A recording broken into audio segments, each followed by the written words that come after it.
Alors que la plupart des gens ne peuvent fusionner qu'avec un seul monstre, lui, en revanche, peut fusionner avec jusqu'à 9,99 millions de monstres. Le premier monstre avec lequel il a fusionné n'était autre que le légendaire empereur démon Hera, porteur d'une lignée royale. Malgré l'éveil d'un don aussi puissant, il fut tout de même moqué par tous comme un raté inutile, simplement parce que le système d'évaluation du monde était trop primitif. Il était incapable de mesurer son immense potentiel. À ce moment-là, sa conscience arriva dans ce nouveau monde et il ouvrit brusquement les yeux, essayant encore de comprendre son environnement. Un étrange message surgit soudainement dans son esprit. Il s'avéra que ce monde s'appelait l'Étoile Bleue, une terre de prouesse martiale, un monde souvent envahi par des bêtes monstrueuses à travers des portails mystérieux. Ces bêtes terrifiantes ont déjà détruit plusieurs nations. Après de longues années de combat, l'humanité développa le système de gène bestial. En injectant le gène bestial, on peut débloquer son potentiel et devenir un puissant guerrier. C'est la seule manière de sauver la civilisation humaine, et ainsi l'Étoile Bleue entra dans une ère où la puissance martiale régnait en maître. Le protagoniste, lui, un jeune homme venu d'un autre monde, est maintenant un étudiant en formation de guerrier qui se prépare pour ses examens finaux. Il a perdu ses deux parents dans un accident durant sa deuxième année, ce qui brisa sa motivation à étudier et s'entraîner, le laissant au bas de sa classe. Alors qu'il se demandait quoi faire ensuite, le professeur, d'un pas assuré, monta sur l'estrade et dit « Très bien, tout le monde, êtes-vous prêts ?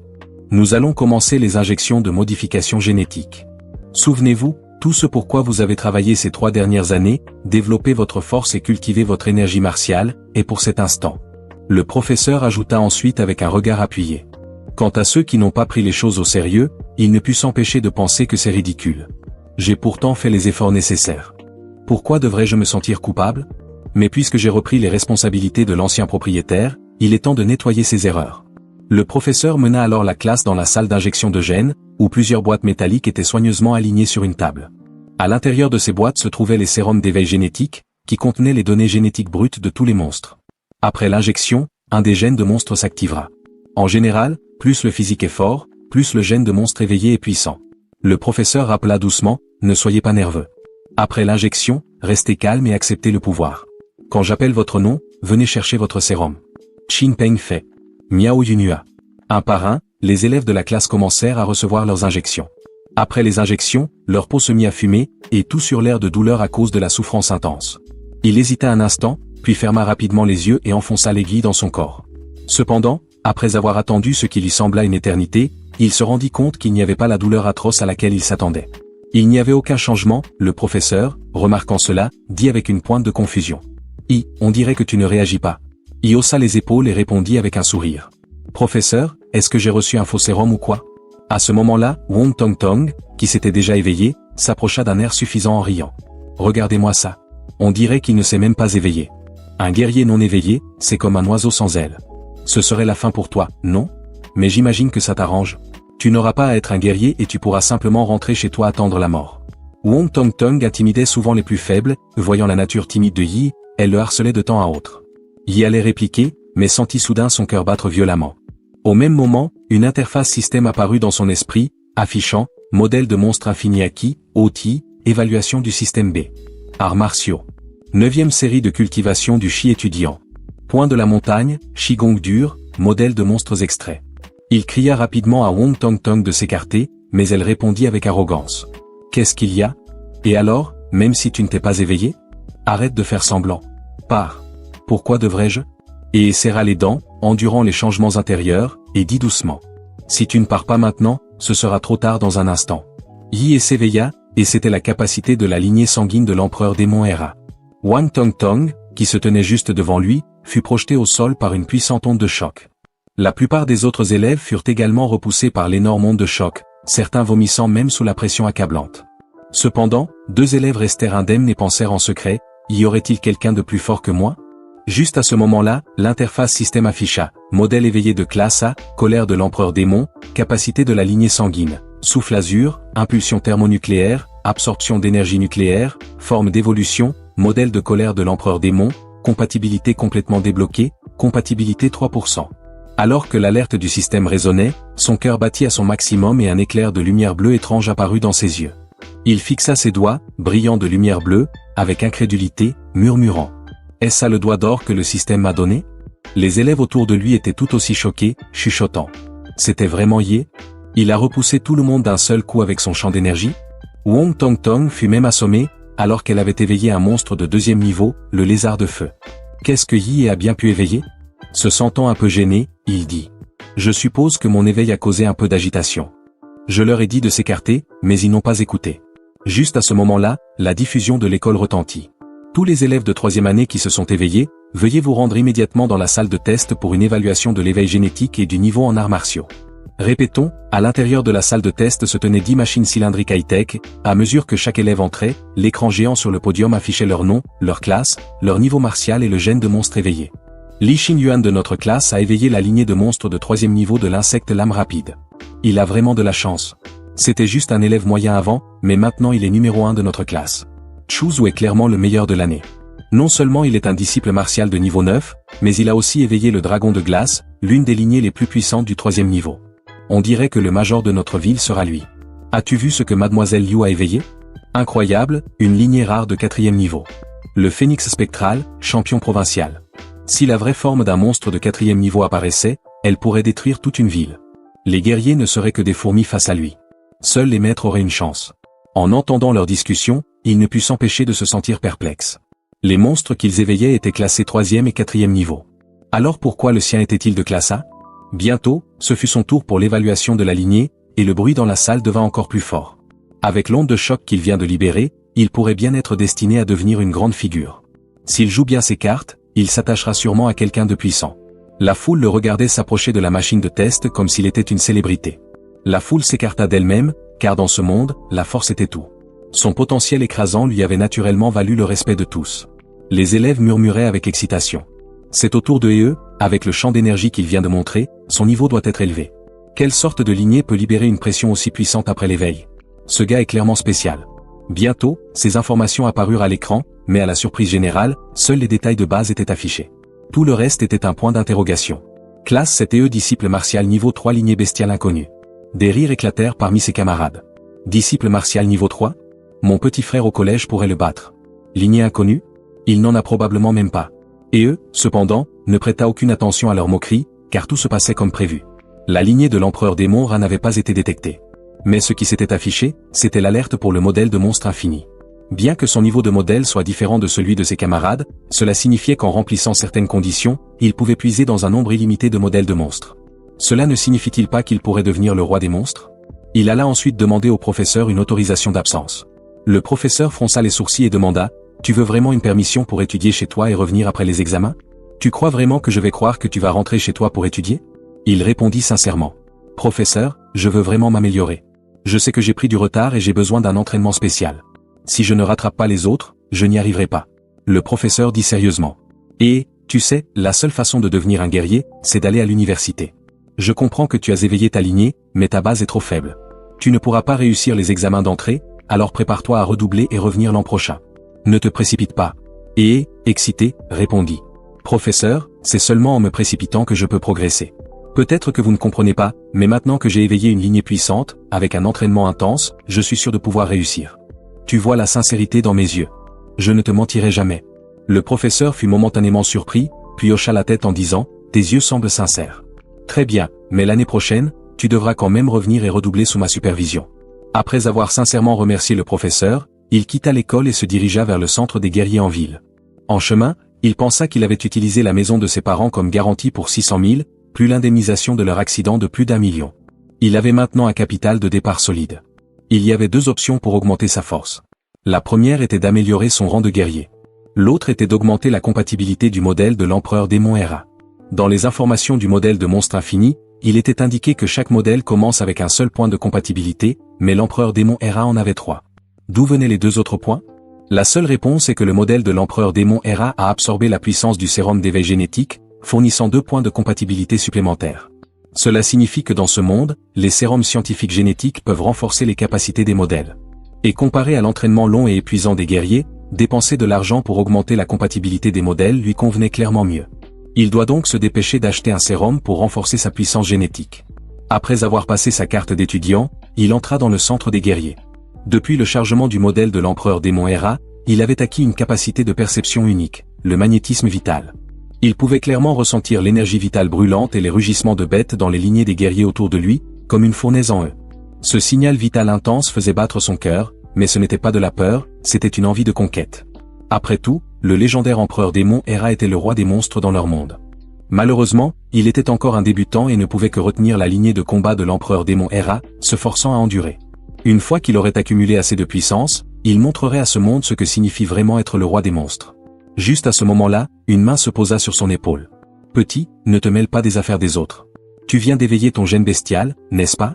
C'est normal de ne pas pouvoir contrôler ton pouvoir. Qu'est-ce qui t'amène au centre des guerriers ?» Une gentille grande sœur sourit et demanda. « Belle sœur, désolé, ce n'était pas mon intention. Je suis venu acheter des sérums de gène, mais cet endroit est si grand. Je ne trouve pas où aller. Pourriez-vous m'aider à m'orienter ?» La femme sourit et dit. « Sérums de gène? Tu veux les utiliser à ce stade ?» Il pensa qu'il y avait peut-être un tabou à ce sujet. La femme expliqua. « Ce n'est pas un gros problème, mais les sérums de gène sont chers et peuvent facilement entraîner une résistance, ce qui signifie que leur efficacité diminue avec le temps. Pour maximiser leur effet, les guerriers attendent généralement que leur lignée soit développée à leur apogée avant de les utiliser. » Il demanda. « Combien coûte un sérum de gène ?» La femme répondit. « À ton stade, tu ne pourras utiliser que le type basique de consolidation, qui coûte environ 400 000. » Il fut choqué, pensant que c'est si cher que ses économies ne suffiraient que pour 5 au maximum. Il demanda aussitôt. « Connaissez-vous quelqu'un qui pourrait me faire une réduction ?» La femme lui tendit une carte de visite avec le nom Wang Yuli disciple martial niveau 4 écrit dessus. Elle sourit et dit, « Tiens, prends ma carte. Avec une recommandation d'un guerrier expérimenté, tu pourrais obtenir une réduction. » Il la remercia poliment puis ils se séparèrent. Bientôt, il arriva à l'hôpital des guerriers et dépensa 1,45 million pour 4 sérums de gène. Avec les fonds restants, il acheta quelques équipements et armes de base. Les guerriers gagnent beaucoup, mais dépensent aussi énormément. Ce voyage l'avait transformé d'un gars de la classe moyenne confortable en quelqu'un vivant au jour le jour. De retour chez lui, il ne pouvait pas attendre pour injecter les sérums. Lorsque le liquide bleu clair entra dans son corps, circulant dans ses veines et atteignant ses membres, il sentit immédiatement son sang bouillir, comme si une énorme bête rugissait de joie en lui. Après avoir injecté tous les sérums, la compatibilité avec le modèle de l'empereur démon Hera passa de 3% à 7%. Son physique augmenta aussi du niveau 8 au niveau 15. Atteignant le niveau 7 de disciple martial. C'est donc ça, progresser. Pas mal. Mais chaque fois que j'injectais un sérum, mon physique augmentait de 2 points, sauf le dernier qui n'a augmenté que d'un seul. Il semble qu'au fur et à mesure que mon corps s'améliore, les renforcements deviennent de plus en plus difficiles. Mais ce n'est pas mal. En quelques minutes d'injection, j'ai accompli ce que d'autres mettraient normalement 3 ans d'entraînement intensif à atteindre. Et ce n'est encore que mon état physique normal. Si j'active le pouvoir de la lignée de l'empereur démon Hera, je pourrais bien avoir une chance de devenir le meilleur aux examens d'entrée à l'université. Si même avec un avantage je ne peux pas dépasser ces génies, alors ce renforcement est vraiment décevant.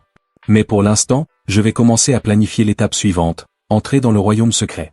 Les failles vers les royaumes secrets sont divisées en 6 niveaux de SAE. Plus le niveau est élevé, plus les monstres à l'intérieur sont puissants. Dans un royaume secret de niveau S, les monstres sont totalement incontrôlables par les humains. S'ils envahissent le monde réel, la destruction serait catastrophique. Il était entré dans le 3e royaume secret de niveau E de la ville. À sa surprise, il y avait moins de monde que prévu.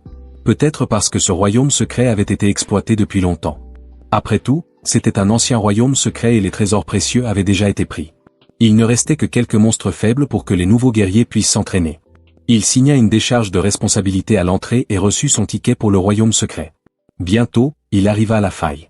La faille faisait 10 mètres de haut et 5 mètres de large, et elle semblait être une substance fluide bleu-gris avec des particules blanches scintillantes à l'intérieur. Il était extrêmement excité par son premier voyage dans le royaume secret. Pensant que c'était le début de son chemin pour devenir le roi des monstres. Sur cette pensée, il sauta droit dans la faille. Après avoir atterri sans encombre sur le sol du royaume secret, il leva les yeux vers le ciel et vit immédiatement 3 planètes géantes suspendues au-dessus de lui, l'étoile Canglin, l'étoile Anway et l'étoile Tégin. Ensemble, elles formaient un magnifique trio de planètes dans le ciel, une scène digne d'un film de science-fiction.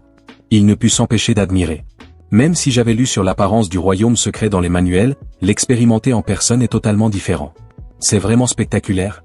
Alors qu'il contemplait ce paysage d'un autre monde, il remarqua quelque chose qui rampait derrière lui dans l'herbe. C'était un monstre de premier niveau, le lapin à dents de sabre, connu pour son tempérament violent et sa capacité à planer. Au moment où le lapin bondit, il était aussi rapide qu'une balle sortant du canon, ses dents acérées visant directement sa jugulaire. Cependant, grâce aux capacités sensorielles de l'empereur démon Hera, il avait déjà détecté les mouvements du lapin. Il esquiva rapidement, puis, utilisant son élan, attrapa le lapin par la tête et l'écrasa dans un bruit sec. Après sa mort, le corps se carbonisa rapidement et se réduisit en cendres, ne laissant qu'un noyau de monstre blanc de la taille d'1 pouce. Il regarda le noyau de monstre et pensa, blanc, qualité ordinaire. Ça vaut environ 1000. Pas mal quand même. J'ai gagné 1000 en seulement quelques minutes. Une personne moyenne travaille tout un mois pour 3 ou 4 000. Cependant, récolter trop de noyaux de monstres de premier niveau ne lui servirait pas à grand chose. Ce serait mieux s'il pouvait trouver un monstre de deuxième niveau ou plus. À peine avait-il pensé cela qu'un monstre de deuxième niveau, la mythe cadavérique, surgit soudainement du sol. Il ricana doucement en pensant, eh bien, ça a été rapide. Il dégaina son arme et se prépara à prendre l'initiative. D'un seul coup d'épée, il frappa la mythe cadavérique. Il avait étudié l'encyclopédie des monstres auparavant, et comparé à l'armure dorsale aussi dure que de l'acier, son ventre était clairement plus vulnérable. Le sang vert nauséabond jaillit, éclaboussant le sol et laissant une trace corrosive. La mythe cadavérique se replia sur elle-même en boule. Et ses membres en forme de lames d'insectes tranchèrent rapidement dans sa direction. Hiashi utilisa immédiatement sa technique du poing de la montagne. Son poing, tel un boulet de canon, s'abattit sur la mythe cadavérique, ralentissant sa vitesse après l'impact. La mythe cadavérique lança alors 2 crocs latéraux vers lui. Hiashi fut surpris. Il ne s'attendait pas à ce que les mandibules de la mythe puissent être projetées. Il évita de justesse l'attaque et recula rapidement. Avec son niveau actuel d'artiste martial, il ne pouvait pas gérer ce monstre. Après tout, il manquait de techniques d'arts martiaux puissantes pour le soutenir. Même son énergie martiale profonde et sa vitalité ne pouvaient pas s'activer pleinement, atteignant à peine la moitié de leur potentiel. En fin de compte, c'était dû à la mauvaise base du corps d'origine. Conscient de la situation, il décida d'activer son atout, l'éveil de la lignée colère de l'empereur démon. L'instant suivant, sa peau devint bleu foncé, ses pupilles brillèrent comme des saphirs, ses bras se couvrirent d'une couche d'écailles dures. Sa vitalité explosa plusieurs fois, et une rafale d'énergie s'éleva autour de lui. Ses griffes devinrent monstrueuses, semblables à celles d'une bête, et d'un mouvement rapide, il attrapa la tête de la mythe cadavérique, sa paume se referma comme une presse hydraulique, et la carapace résistante de la mythe se fissura sous sa force. Il effectua ensuite un balayage rapide et la mythe cadavérique fut immédiatement fendue par le ventre. Avec son physique désormais à 21 points, affronter une mythe cadavérique de deuxième niveau était un véritable jeu d'enfant. Après avoir désactivé sa transformation, sa peau retrouva sa forme humaine normale et ses pores commencèrent à libérer de la chaleur, une vapeur tournoyante l'entourant, tandis qu'il regardait l'épée courte qu'il venait d'acheter, maintenant corrodée par le venin de la mythe cadavérique. Il ne put s'empêcher de se sentir impuissant. Il avait dépensé 250 000 pour cet équipement et il n'était même pas capable de gérer un monstre de deuxième niveau. Quelle arnaque! Le contrôle qualité était horrible. Soudain, son estomac gargouilla bruyamment. Réalisant que c'était sa première chasse au monstre, la dépense d'énergie avait été énorme et maintenant il mourait de faim, mais il n'avait apporté aucune nourriture. Alors qu'il se désolait de ne rien avoir à manger, il sentit soudain une odeur délicieuse. Il regarda le noyau de monstre vert de la mythe cadavérique, qui émettait encore un parfum alléchant. Il ressentit soudain une envie irrésistible de l'avaler, sentant un désir instinctif de son corps. Sans hésiter, il avala le noyau de monstre. Le cœur cristallin se transforma en un liquide doux une fois à l'intérieur de lui, se changeant rapidement en une vague de chaleur, comme s'il avait injecté un sérum de gène. Chaque cellule de son corps semblait jubiler. De plus, la compatibilité avec la lignée de l'empereur démon Hera augmenta de 0,3%. En voyant cela, il ne put s'empêcher d'être fou de joie. Après tout, il avait dépensé des centaines de milliers pour un seul sérum de gène et cela n'avait augmenté sa compatibilité que de 1%, mais un noyau de monstre de deuxième niveau l'avait augmenté de 0,3%. Quelques noyaux de monstres pouvaient valoir un sérum entier. Le noyau blanc lâché par le lapin à dents de sabre devrait au moins augmenter sa compatibilité de 1%. En réalisant cela, il commença à avoir les larmes aux yeux en pensant « Mince, j'ai gaspillé tellement d'argent pour les sérums de gène. » Mais il décida ensuite de transformer cette frustration en motivation. Ce soir-là, il partit en chasse comme un fou. Après un instant de réflexion, il utilisa son magnétisme vital pour repérer la position des monstres aux alentours. Le lendemain à midi, il sortit du 3e royaume secret. Portant un sac rempli de noyaux de monstres en marchant, il pensa, une fois que la compatibilité atteint 9%, avaler d'autres noyaux blancs ne l'augmentera plus, alors le reste devra être vendu pour de l'argent. Il arriva au poste de commerce et sortit un total de 20 noyaux de monstres blancs et 4 verts. Le vendeur le fixa avec incrédulité et demanda, « Impossible qu'un lycéen ait réuni autant de noyaux de monstres. Selon la réglementation gouvernementale, les guerriers doivent remettre 10% de leur récolte pour obtenir un noyau de monstre vert. Il devait céder 5 blancs. Après avoir tout vendu, il échangea le tout contre près de 200 000 pièces du royaume d'été. Avec 9 jours restants avant l'examen d'entrée à l'université, il se retrouva dans le 4e royaume secret de niveau D2 City. Une équipe de guerriers était déjà sur place. Un membre de l'équipe dit, « Capitaine Lin, cette fois on devrait presque avoir fini la mission de prime pour la fleur de jade sanglante, non ?» Le guerrier de 2e niveau Lin répondit, « La dernière fois qu'on est venu ici, on a trouvé l'emplacement général de la fleur de jade sanglante, mais le vieux chien a été blessé donc il ne viendra pas cette fois. » 2 autres membres de l'équipe exprimèrent leur inquiétude, mais on n'est que 5 maintenant. Le règlement dit qu'il faut être au moins 6 pour entrer dans un royaume secret de niveau D. Le capitaine Lin montra derrière lui et dit, pas de souci. J'ai contacté une agence et ils nous ont présenté un nouveau guerrier. Es-tu le disciple martial? Niveau 9? Paterzia. Hocha la tête, pensant pour lui-même. Comme je suis encore étudiant et que je ne peux pas entrer directement dans un royaume secret de niveau D, j'ai dû passer par un agent du marché noir pour obtenir une fausse identité et rejoindre l'équipe. Ils m'ont facturé 100 000 pièces pour ça. Quelle arnaque. Lenny parut surpris. Paterzia. C'est un nom bizarre. Répondit d'un ton plat. Je ne pouvais pas utiliser mon vrai nom, sinon je risquais de violer un droit d'auteur. Lenny soupira et dit. Bon, peu importe. Ce n'est qu'un pseudonyme. Avec ton statut de disciple martial niveau 9, tu n'as pas les qualifications pour entrer dans un royaume secret de niveau D. Notre équipe va te donner l'occasion d'observer et d'apprendre, mais assure-toi de ne pas nous ralentir. En voyant son expression sérieuse, il pensa pour lui-même. Au moins il est clair sur les responsabilités avant la mission. C'est plus fiable que quelqu'un qui me rejetterait la faute plus tard. Après s'être préparé, l'équipe de 6 personnes monta dans le véhicule tout-terrain et entra directement dans la faille du royaume secret. Cette fois, en entrant dans le royaume secret, ils se retrouvèrent dans un vaste désert.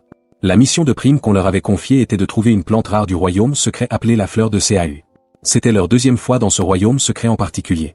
La dernière fois, ils avaient réussi à localiser la zone générale de la fleur de jade sanglante, qui était gardée par un monstre de 2e niveau avec une lignée de niveau champion.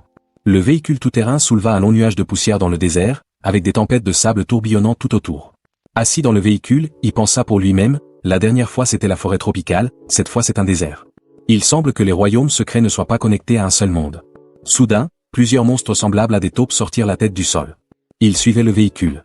Semblant se préparer à lancer une attaque, l'un des membres de l'équipe, Uda, était un homme peu bavard. Il lança immédiatement plusieurs fléchettes en fer cristallin. Chaque fléchette atteignit sa cible, frappant la tête des monstres taupes avec précision. L'énergie martiale contenue dans les fléchettes s'infiltra aussitôt dans leur cerveau, les réduisant en miettes. Peu après, le véhicule s'arrêta près d'une petite oasis dans le désert. La fleur de jade sanglante que Lin cherchait se trouvait dans cette oasis. Comme les monstres dans l'oasis étaient très sensibles, le bruit du moteur du véhicule tout-terrain les trahirait, alors le groupe décida de continuer à pied. En tant que chef d'équipe, Lin commença à attribuer les tâches.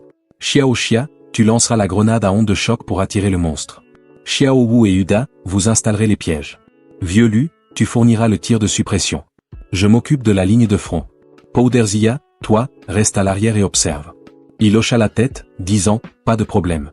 Une fois les tâches assignées, l'équipe se mit au travail. La grenade à onde de choc s'éleva dans les airs, produisant un bruit tonitruant. En même temps, une vague d'énergie de monstres de niveau supérieur se libéra rapidement, faisant croire à certains monstres proches que leur territoire était envahi, les attirant rapidement vers le groupe. Un grondement massif résonna depuis l'oasis, comme si des milliers de taureaux sauvages chargeaient. Un monstre de 2e niveau long de 10 mètres, le dragon terrestre, rugit en fracassant les arbres et fonça droit sur eux. À ce moment-là, Uda cria. Nouveau, attention. Le monstre arrive. Les membres de l'équipe à proximité activèrent aussitôt les pièges, et un grand nuage de gaz anesthésiant enveloppa le dragon terrestre. Ce gaz spécial conçu spécialement pour les monstres était assez puissant pour endormir une baleine avec une simple fiole. Lin, qui attendait, sauta en brandissant son épée lourde en alliage. La lame trancha l'air avec un sifflement aigu, d'un seul coup, il décapita le dragon terrestre, faisant jaillir le sang comme une fontaine. L'équipe pensa que le dragon terrestre avait été éliminé. Lin rengaina son arme et se prépara à poursuivre la recherche du fruit de jade sanglant. Cependant, à ce moment-là, le dragon terrestre leva soudain sa patte massive et l'abattit sur Lin. Heureusement, il était sur ses gardes et réagit instantanément. Il lança toute la puissance de sa technique du point de la montagne, achevant le dragon terrestre et sauvant la vie de Lin. L'équipe fut sous le choc. Ils ne s'attendaient pas à ce que Yi, un artiste martial de 1er niveau, puisse avoir la force de faire vaciller un monstre de 2e niveau. Une telle puissance leur valut le respect. Et ils ne le voyaient plus comme un fardeau, mais comme un coéquipier précieux. Après avoir vaincu le dragon terrestre, l'équipe trouva l'oasis complètement dégagée. Bientôt, ils arrivèrent au centre du lac de l'oasis, où le fruit de jade sanglant les attendait. Le fruit de jade sanglant était un objet rare qui n'apparaissait qu'avec une très faible probabilité. On disait qu'il purifiait le corps d'un guerrier et augmentait son potentiel physique, ce qui le rendait très recherché, bien qu'il soit rarement présent sur le marché. Alors que l'un s'apprêtait à fêter ça, Uda, de l'équipe, attaqua soudainement avec une dague empoisonnée, la plantant dans l'abdomen de Lini. Les autres membres de l'équipe s'écrièrent. Que se passe-t-il ici? Lini balança son bras dans un geste désespéré, criant. Uda, qu'est-ce que tu fous? Uda recula rapidement, esquivant le coup. À ce moment-là, un homme chauve à l'air dur s'avança en ricanant. Que se passe-t-il? Vous ne voyez pas? Il est clairement sur le point de mettre la main sur quelque chose qui pourrait le rendre riche. Il fut surpris qu'ils connaissent tous cet homme, Opong, Xiaowu expliqua avec colère. Opong. Il se spécialise dans le vol de butin des guerriers dans les royaumes secrets, et maintenant il a jeté son dévolu sur nous. Quel salaud. L'un, tenant son abdomen ensanglanté, regarda Oude et Opong avec douleur et colère, grognant. La lame est empoisonnée. Oude, traître. Comment savais-tu cela? Même mes coéquipiers n'ont appris l'emplacement de la fleur de jade sanglante qu'après être entrés dans le royaume secret. À ce moment-là, il dit calmement, c'était les fléchettes. Tu avais laissé l'information sur les fléchettes. Oude ricana. T'es malin, Paterzia, mais tu restes juste un étudiant, pas vrai? Avec les examens qui approchent, pourquoi tu n'es pas en train d'étudier au lieu de suivre ces minables dans cette mission? Et fit craquer sa nuque et répondit froidement. Ouais, les examens approchent et une place au sommet m'attend. Opong, furieux de l'arrogance d'E, lui lança une fléchette. Il l'attrapa facilement en souriant. Tu aboies tellement fort, comme un opportuniste dégoûtant. Ça, c'est de l'arrogance bruyante. Je pense qu'il est temps de nettoyer les ordures. Il écrasa ensuite la fléchette de Uda d'une seule main. Opong, voyant cela, se tourna vers Uda et dit. Ce gamin a du cran. Uda. Je vais prendre sa tête. Sans hésiter, Uda lança une volée de fléchettes sur Hiashi. Hiashi sourit froidement, l'intention de combat dans ses yeux flamboyante comme un incendie. Après plusieurs combats dans les royaumes secrets, il s'était depuis longtemps habitué aux luttes sanglantes entre guerriers. Hiashi se replia rapidement, esquivant de justesse les fléchettes. Uda profita de l'occasion pour s'approcher, tournant dans les airs. Une lame acérée sortit de ses bottes et sa longue jambe s'abattit comme une hache géante, visant à trancher en deux. Il n'esquiva pas. Il appuya son doigt contre son front, et une énergie bleue se concentra aussitôt au bout de son doigt, libérant un souffle atomique. Le rayon bleu transperça instantanément le cœur de Uda. Alors que le corps brisé de Uda tombait au sol, tout le monde resta figé un instant, oubliant de continuer le combat. Opung, à la fois surpris et furieux, demanda. Qui es-tu? De quelle famille puissante viens-tu pour pouvoir utiliser des techniques génétiques? Il sourit froidement à Opong et répondit. Je viens de la famille du démon empereur Hera. Tu veux supplier pour ta vie? Opong, ressentant l'intense intention meurtrière émanant d'Yi, comprit que la situation était irréversible. Son sang s'agita et la pression d'un guerrier de second rang pesa sur tous. Les laissant à bout de souffle, son activation de lignée fit enfler le corps de Openg plusieurs fois, le transformant en un terrifiant petit géant. Sa carrure massive et son énergie sanguine débordante dégageaient une pression écrasante, le changeant complètement en un monstre bestial. Il fonça sur Yi, avançant comme un tank avec un souffle de vent derrière lui dans la fraction de seconde suivante. Yi et s'accroupit, se déplaça rapidement sur le côté pour esquiver. Ses doigts jaillirent à nouveau, libérant un rayon de particules bleues visant la cheville vulnérable de Openg.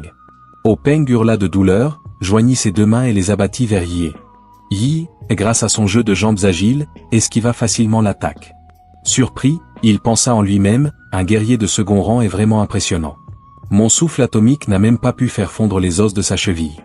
Openg balaya ensuite ses bras comme des boules de démolition géantes, se rapprochant de Yi et comme pour l'écraser de ses mains géantes. Cependant, Yi apparut soudainement derrière Openg. Il libéra alors ses poings, chargés d'une intense radiation nucléaire, frappant coup sur coup le corps de Openg, chaque coup injectant du matériel nucléaire mortel dans son système, malgré le corps de guerrier de second rang de Openg et le renforcement de sa lignée. Il pouvait facilement résister à mes coups de poing, mais il ne pouvait certainement pas supporter les attaques magiques nucléaires continues. Bientôt, les organes internes de son corps commencèrent à se liquéfier en pu et en sang. Opung, se tordant de douleur, lança un regard haineux à Yi, l'accusant d'utiliser des techniques génétiques empoisonnées, maudissant ces guerriers maléfiques qui finiraient par être punis. Yi se moqua de lui et leva le poing pour lui ôter la vie, pensant en lui-même. Le nombre de gens qui me maudissent ne fera qu'augmenter, mais qu'est-ce qu'il vaut vraiment? 9 jours passèrent en un clin d'œil, et aujourd'hui était l'un des jours les plus grands du royaume d'été. Les examens d'entrée au collège national étaient enfin là. Devant une retransmission en direct national, l'animateur commença à s'adresser aux candidats, leur souhaitant d'abord du succès puis expliquant les règles de l'examen. L'examen se tenait sous forme de tournoi dans le stade sportif de la ville centrale. Les élèves s'affronteraient en duel, et les vainqueurs passeraient au tour suivant, l'événement durant 3 jours. Les 2 premiers jours étaient pour les tours préliminaires, et seuls les élèves qualifiés pouvaient participer à l'examen du 3e jour.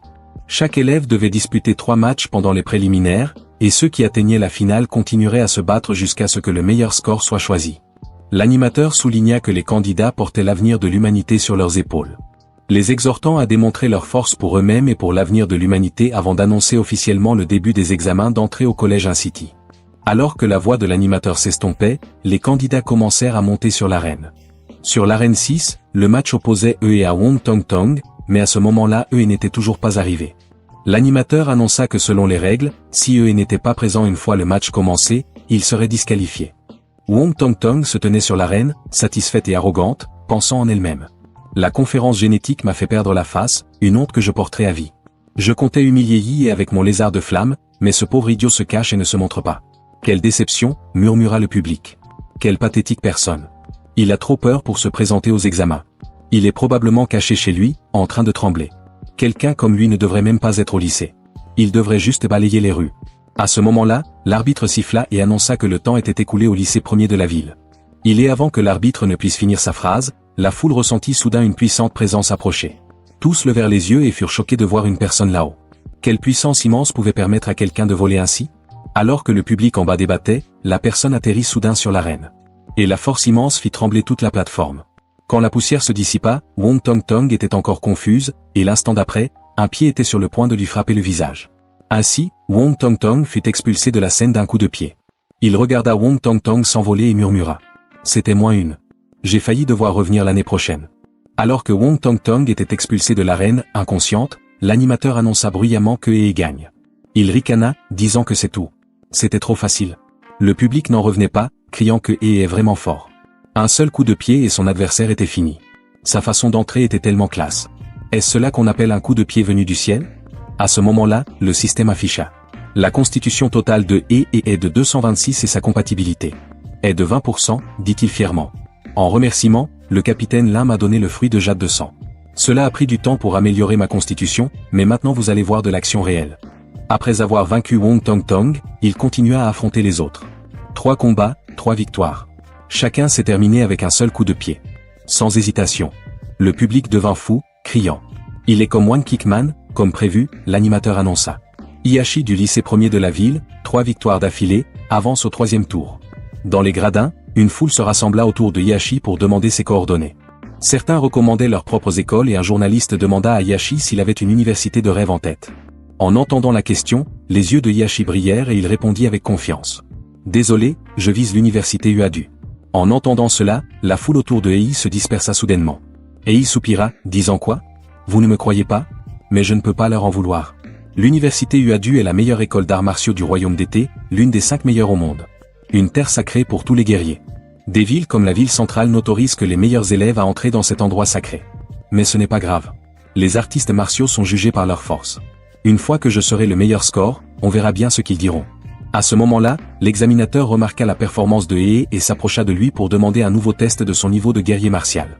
Après un rapide scan, l'examinateur fut choqué et s'exclama que juste il y a une demi-lune Hee était disciple martial niveau 3, mais maintenant il avait atteint le niveau 9. Après enquête, ils découvrirent que Hee avait fréquemment visité les royaumes secrets d'Etier après avoir quitté l'école. Ils lui demandèrent alors pourquoi il s'était aventuré dans des endroits aussi dangereux juste avant les examens d'entrée à l'université. Il expliqua simplement. C'était pour me retrouver. Mon père m'a laissé un message avant de mourir. Il a dit que pour surpasser l'humanité, il faut cesser d'être humain. Alors je suis allé dans les royaumes secrets, me battant et brisant mes verrous génétiques. L'examinateur se figea lorsqu'il entendit et mentionné qu'il avait brisé son verrou génétique et déclara immédiatement qu'il devait en faire rapport sur le champ. Après cela, l'examinateur partit en courant. Il ne pouvait s'empêcher de sentir qu'il était soudain devenu l'objet d'une attention intense. Le jour du tournoi, il monta de nouveau sur l'arène. Cette fois, son adversaire était Luo Xian du 3e lycée de la ville. C'était un disciple martial niveau 8 avec la lignée d'un monstre rare de second rang, et ses 2 parents étaient des guerriers. Il regarda Luo Xian avec ennui et lui fit signe de lancer le premier coup. Luo Xian, se sentant méprisé, ne put s'empêcher de sentir la colère monter en lui. Il activa immédiatement sa lignée et utilisa sa technique martiale, griffe du tonnerre, accélérant à pleine vitesse. Son cœur battait comme un moteur de supercar, et en courant, son corps accéléra encore et encore. Ses griffes acérées fendirent l'air en direction de la gorge de Hee, et la technique martiale aiguisée trancha l'air, créant des étincelles et un bang sonique si elle touchait. Même un disciple martial niveau 9 serait tué. Cependant, il ne s'attendait pas à ce que. Alors que son bras approchait, il le saisit sans effort. Yi commenta nonchalamment. Belle énergie, mais elle est loin d'égaler la charge de ce type chauve. Sans hésitation, Yi asséna un coup de paume sur la tête de Luo Xian. La force immense assomma Luo Xian sur le champ. Yi dit alors avec arrogance. Il n'y a donc aucun concurrent valable? L'animateur annonça rapidement. Une autre victoire en un seul coup et cette fois il a vaincu le joueur tête de série Luo Xian. Des dizaines de caméras haute vitesse se focalisèrent sur Yi et capturant des images sous tous les angles et une diffusion en direct faisait le buzz. Les spectateurs n'arrêtaient pas de commenter, certains impressionnés disant que Liu Xian avait l'air si féroce et en un clin d'œil il est au sol. La force de Yi est d'un tout autre niveau comparée aux autres candidats dans cette ère dominée par les arts martiaux. La démonstration écrasante de puissance de Yi éveilla la passion de tous les spectateurs.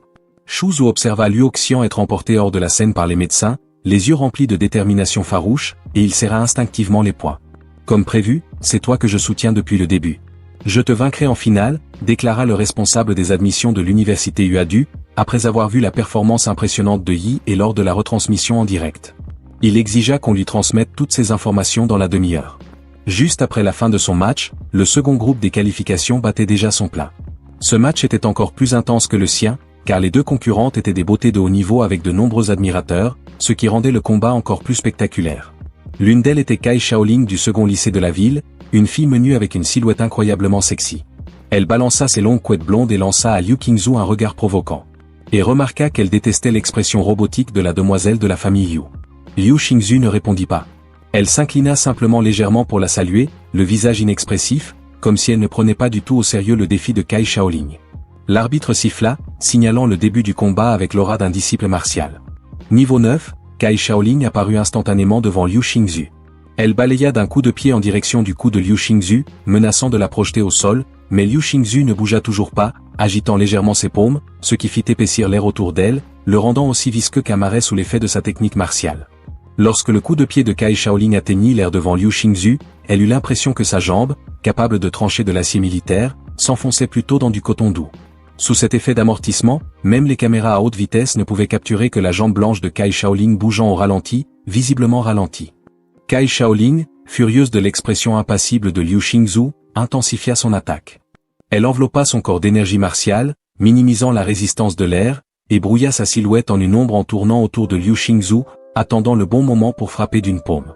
Sur le côté de Liu Qingzu, mais lorsque sa paume approcha de la taille de Liu Qingzu à seulement 3 pouces, elle ne put plus avancer. Réalisant qu'elle était tombée dans un piège, Kai Shaoling tenta de retirer sa main, mais l'air devant elle explosa avec une aspiration inimaginable, l'empêchant de se retirer. À ce moment-là, Liu Qingzu fit son premier mouvement, tendant ses doigts fins, désormais illuminés d'une lumière semblable au jade. Les guerriers regardant le direct écarquillèrent les yeux en reconnaissant la technique, le doigt de jade annuant de l'art martial Xianwang. Voir une élève sur le point de passer l'examen d'entrée au lycée maîtriser la technique Xianwang était stupéfiant. Un tel talent martial n'avait pas besoin d'être prouvé par un examen.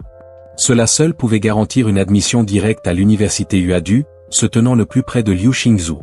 Kai Shaoling pouvait ressentir l'énergie terrifiante du doigt de jade, comprenant que si elle ne sortait pas sa carte maîtresse maintenant, ce serait sa dernière chance.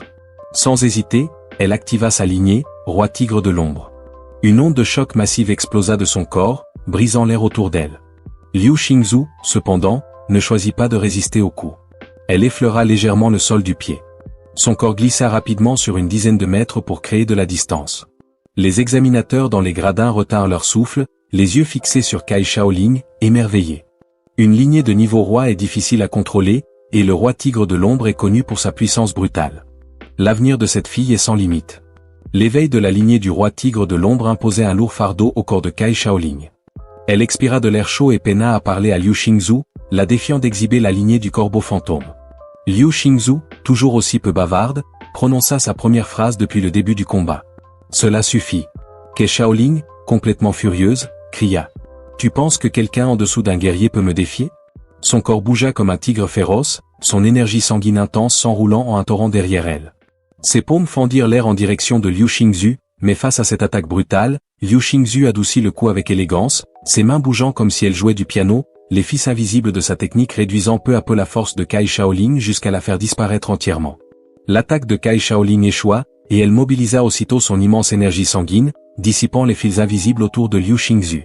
Son petit corps en plein vol, elle donna un nouveau coup de pied. Voyant cela, Liu Qingzu activa de nouveau la technique Xianwang, doigt de jade Han Yuan. La pointe couleur jade de son doigt entra en collision avec le coup de pied féroce de Kai Shaoling, et les deux puissantes techniques s'entrechoquèrent, brisant l'arène spécialement conçue sous leurs pieds. L'arène explosa dans un nuage de poussière. Des dizaines de milliers de spectateurs observaient en retenant leur souffle, attendant le vainqueur final. Lorsque la poussière se dissipa, Kai Shaoling fut la première à apparaître. Elle était couverte de sang, tituba de quelques pas avant de s'effondrer au sol d'épuisement. Liu Xingzhu, quant à elle, se tenait telle une fée éthérée, ses cheveux légèrement ébouriffés mais sinon impeccables et calmes. Avec seulement ses compétences martiales, elle domina complètement Ke Shaolin, qui possédait pourtant aussi un niveau 9 de disciple martial et une lignée de niveau roi. L'impressionnante démonstration de Liu Xingzhu fit aussitôt exploser la salle de diffusion en direct. Les spectateurs furent stupéfaits par la puissance de Liu Xingzhu. Certains affirmaient même qu'elle était la meilleure de sa ville, tandis que d'autres révélèrent que Liu Xingzhu avait éveillé la lignée de 4e rang du corbeau fantôme, un talent si rare que la plupart des guerriers ne pourraient pas la vaincre. Après le combat de Liu Xingzhu, le reste des matchs, bien que toujours passionnant, parut fade en comparaison. Après plusieurs tours d'élimination, les 8 finalistes furent désignés du lycée premier de la ville d'Incidi. Il y avait moi et Liu Xingzhu, 3 de Shuzhou, 2 du second lycée d'Incidi, et 3 du lycée privé Xingfeng d'Incidi. Les finales des 8 meilleurs allaient commencer, et Ye s'avança le premier pour tirer au sort. Il tira un A. Un géant musclé de 2 mètres le regarda et révéla son propre tirage, qui était aussi un A, on dirait qu'on va s'affronter. Il s'appelait Shangguan du lycée privé Qingfeng. Il hocha la tête et se présenta. Shangguan dit que nous étions le 2e match, alors regardons d'abord le premier match. Il paraissait simple et direct, avec des mains aussi grandes que des éventails pointant vers le grand écran au-dessus de l'arène. Le premier match était Luoshi du lycée privé Qingfeng contre Chuzhou du lycée premier d'Incidi. Shangguan commença à discuter avec Ye, disant que Luo, elle était incroyablement talentueuse, une redoublante qui visait spécifiquement l'université Uada cette année. Il maîtrisait bien son éveil de lignée, mais n'avait toujours aucune chance contre Chuzhou. Chuzhou, hein? Il vient de ton école, le lycée premier de la ville. Tu dois le connaître. À ce moment-là, l'animateur annonça le premier match des 8 meilleurs qualifiés. Chuzhou du lycée premier de la ville gagne. Le directeur du lycée privé Qingfeng entendit la nouvelle. Et dit avec colère, zut, ils ont perdu dès le début. À ce moment-là, Ye demanda, comment Luoshi se compare-t-il à toi? Shangguan sourit et dit je suis président des arts martiaux au lycée privé Qingfeng niveau 3. Honnêtement, mes 2 coéquipiers réunis ne pourraient même pas m'égaler. Puis il tourna soudain son regard vers Yi et dit, mais pour être franc, je pense que tu es mon plus grand rival dans cet examen. J'ai toujours eu un sens extrêmement aiguisé. Je peux sentir que tu es comme un volcan dormant avec une bête cachée en toi. Allons-y. C'est notre tour. Sur ces mots, Yi et Shangguan marchèrent vers l'arène. L'animateur annonça le 2e match des 8 meilleurs qualifiés, Shangguan du lycée privé Qingfeng contre Yi et du lycée premier de la ville. Les quarts de finale des épreuves de combat d'Anqing, un affrontement crucial pour la sélection dans les universités d'élite. Nous atteignons un point culminant. Au signal de l'arbitre, Yi et Shangguan se jetèrent l'un sur l'autre, leurs poings explosant comme des coups de tonnerre. Leurs frappes se percutèrent en plein vol, libérant une onde de choc qui résonna comme une détonation, l'air même tremblant sous la force. Du sang coula du nez de Shangguan, pourtant il sourit avec une joie frénétique. Saignement de nez. Est-ce la manifestation de ton pouvoir de lignée? Fascinant. Une aura dorée surgit autour de son corps, formant un bouclier étincelant d'énergie de combat qui bloquait la radiation environnante. Alors Yi, c'est là toute l'étendue de ta force. Yi ne répondit pas, mais une lumière ardente s'alluma dans ses yeux, le calme avant la tempête. Shangguan laissa échapper un grognement et avança d'un pas, le sol se fissurant sous lui. Tu vas maintenant assister à l'héritage de la famille Shin, notre art ancestral, le point de l'intention. Frappe des bois, ces points furent projetés tels les bois d'un cerf en charge, tranchants et imparables. La vitesse de la technique était aveuglante, plus rapide que l'œil ne pouvait suivre. En un instant, un coup dévastateur atterrit en plein sur la poitrine d'Ihashi. Il laissa échapper un souffle, du sang jaillissant de sa bouche. Son corps fut projeté sur des dizaines de mètres, s'écrasant violemment au bord de l'arène. Shangguan ne relâcha pas la pression, rotation brute. Son immense carrure sembla enfler encore davantage, puis il se lança en avant telle une montagne qui s'effondre, visant à écraser Yi et par la seule force brute. Face à l'assaut de type avalanche de Shangguan, Yi croisa les bras pour bloquer. Au moment de l'impact, le sol de l'arène se fissura et s'effondra sous la pression de leur collision. Dans une feinte soudaine, Shangguan retira son poing, dans un flou de mouvement, apparut derrière. Yi et en un instant, le saisissant par la taille, Shangguan rugit et le projeta dans les airs avec une force explosive brute.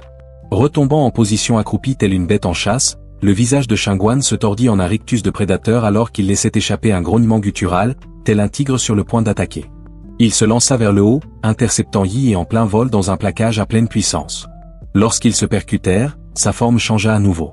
Tel un aigle plongeant des nuages, tranchant l'air avec 3 ondes de choc visibles, Yi s'écrasa au sol tel une météorite, creusant profondément la terre tandis qu'un nuage de poussière explosait autour. Le combo implacable l'essaillit. Et submergé, sans espace pour riposter. Atterrissant avec panache, Shengguan croisa les bras et éclata d'un rire joyeux. Voilà qui était satisfaisant. Sur le côté, les médecins se préparaient à intervenir. Après un combo aussi brutal du point de l'intention forme, même un combattant vétéran serait à moitié mort. Mais soudain, Shengguan se figea, un frisson lui parcourant l'échine. Il le ressentit comme s'il se tenait devant un monstre ancien. Ses instincts lui hurlèrent de fuir alors que la poussière retombait. Un bras massif couvert d'écailles émergea. Puis il avança, transformé, son corps désormais gigantesque, monstrueux comme un Godzilla humanoïde. Sa voix gronda, basse et puissante. « Tu es fort. C'est pourquoi tu as l'honneur d'être le premier à voir cette forme. » Les pupilles de Shengguan se dilatèrent de stupeur. Il resta figé, abasourdi par ce qu'il voyait. Manifestation de la forme bestiale. Ton éveil de lignée a atteint ce niveau. La forme bestiale est une transformation ultime que seuls ceux ayant pleinement maîtrisé leur lignée peuvent atteindre. Elle libère la véritable puissance de la bête ancienne qui sommeille à l'intérieur. Il n'aurait jamais imaginé que dans cette ville reculée d'Anqing, il y aurait un autre prodige capable de rivaliser avec Liu Qingzu. Alors que la forme monstrueuse de Yi se stabilisait, une alarme stridente retentit depuis les moniteurs d'énergie près des surveillants. Ces dispositifs pouvaient suivre en temps réel les fluctuations des combattants éveillés. Les niveaux de radiation montèrent en flèche jusqu'à des niveaux catastrophiques. Saturant complètement les instruments, les yeux du surveillant se plissèrent, libérant rapidement des barrières d'énergie dense pour contenir la puissance déchaînée. La foule haleta, puis explosa d'excitation. Vous avez vu ça? C'est la forme éveillée de He. Quelle est cette lignée? Quelqu'un sait? Je viens de la première académie. On dit que sa lignée est classée comme inconnue, mais comment cela peut-il être inconnu? Jeta un regard autour de lui en entendant les murmures. Donc, ce monde ne connaît pas le mégaliton impérial. Cela signifiait que personne ici ne pouvait reconnaître la lignée qu'il avait éveillée. Pendant ce temps, le nez de Shengguan recommença à saigner. La radiation dépassait maintenant ce que son bouclier d'énergie pouvait contenir. Il serra les poings, comprenant qu'il devait en finir rapidement. Dans un rugissement, Shengguan déclencha son propre éveil. Une aura aveuglante jaillit de son centre, des motifs dorés traversant l'air comme des éclairs. L'un des surveillants murmura avec émerveillement. C'est la lignée du roi simien doré, une souche royale de rang 3. Que se passait-il dans cette ville? Une radiance dorée jaillit sur tout le corps de Shengguan dans un rugissement assourdissant. Sa carrure s'élargit jusqu'à presque 3 mètres, dominant tel un dieu de la guerre doré au centre de l'arène. Il lança un coup dévastateur, le mouvement fluide et serpentin. C'était la frappe du serpent, une technique mortelle de son art martial hérité, le point de l'intention forme. Il réagit instantanément, avançant avec le point brise-montagne. La technique semblait simple, mais la force brute qui s'en dégageait était terrifiante, comme un glissement de terrain fonçant vers sa cible. Leurs poings se percutèrent avec un impact tonitruant, l'air explosa entre eux dans une onde de choc violente qui repoussa les spectateurs. En termes de puissance, la forme éveillée de Yi avait complètement surpassé Shengguan. Shengguan fut projeté en arrière et même sa peau dorée, censée dévier les balles, se fissura sous la pression, du sang s'en écoulant. Sans une redirection d'énergie à la dernière seconde, son bras entier se serait brisé sur le champ. C'était la première fois que Shengguan se retrouvait dominé dans un affrontement direct, mais au lieu de reculer, il se lança à nouveau, ses bras tordus comme 2 serpents. S'enroulant autour de Yi et dans une tentative de le projeter en l'air, mais autant essayer de soulever une montagne. Yi resta immobile. Changeant de tactique, Shengguan s'accroupit, ses muscles se contractant comme un ressort prêt à bondir. Avec une force explosive, il s'élança vers le haut, ses jambes déchirant le sol.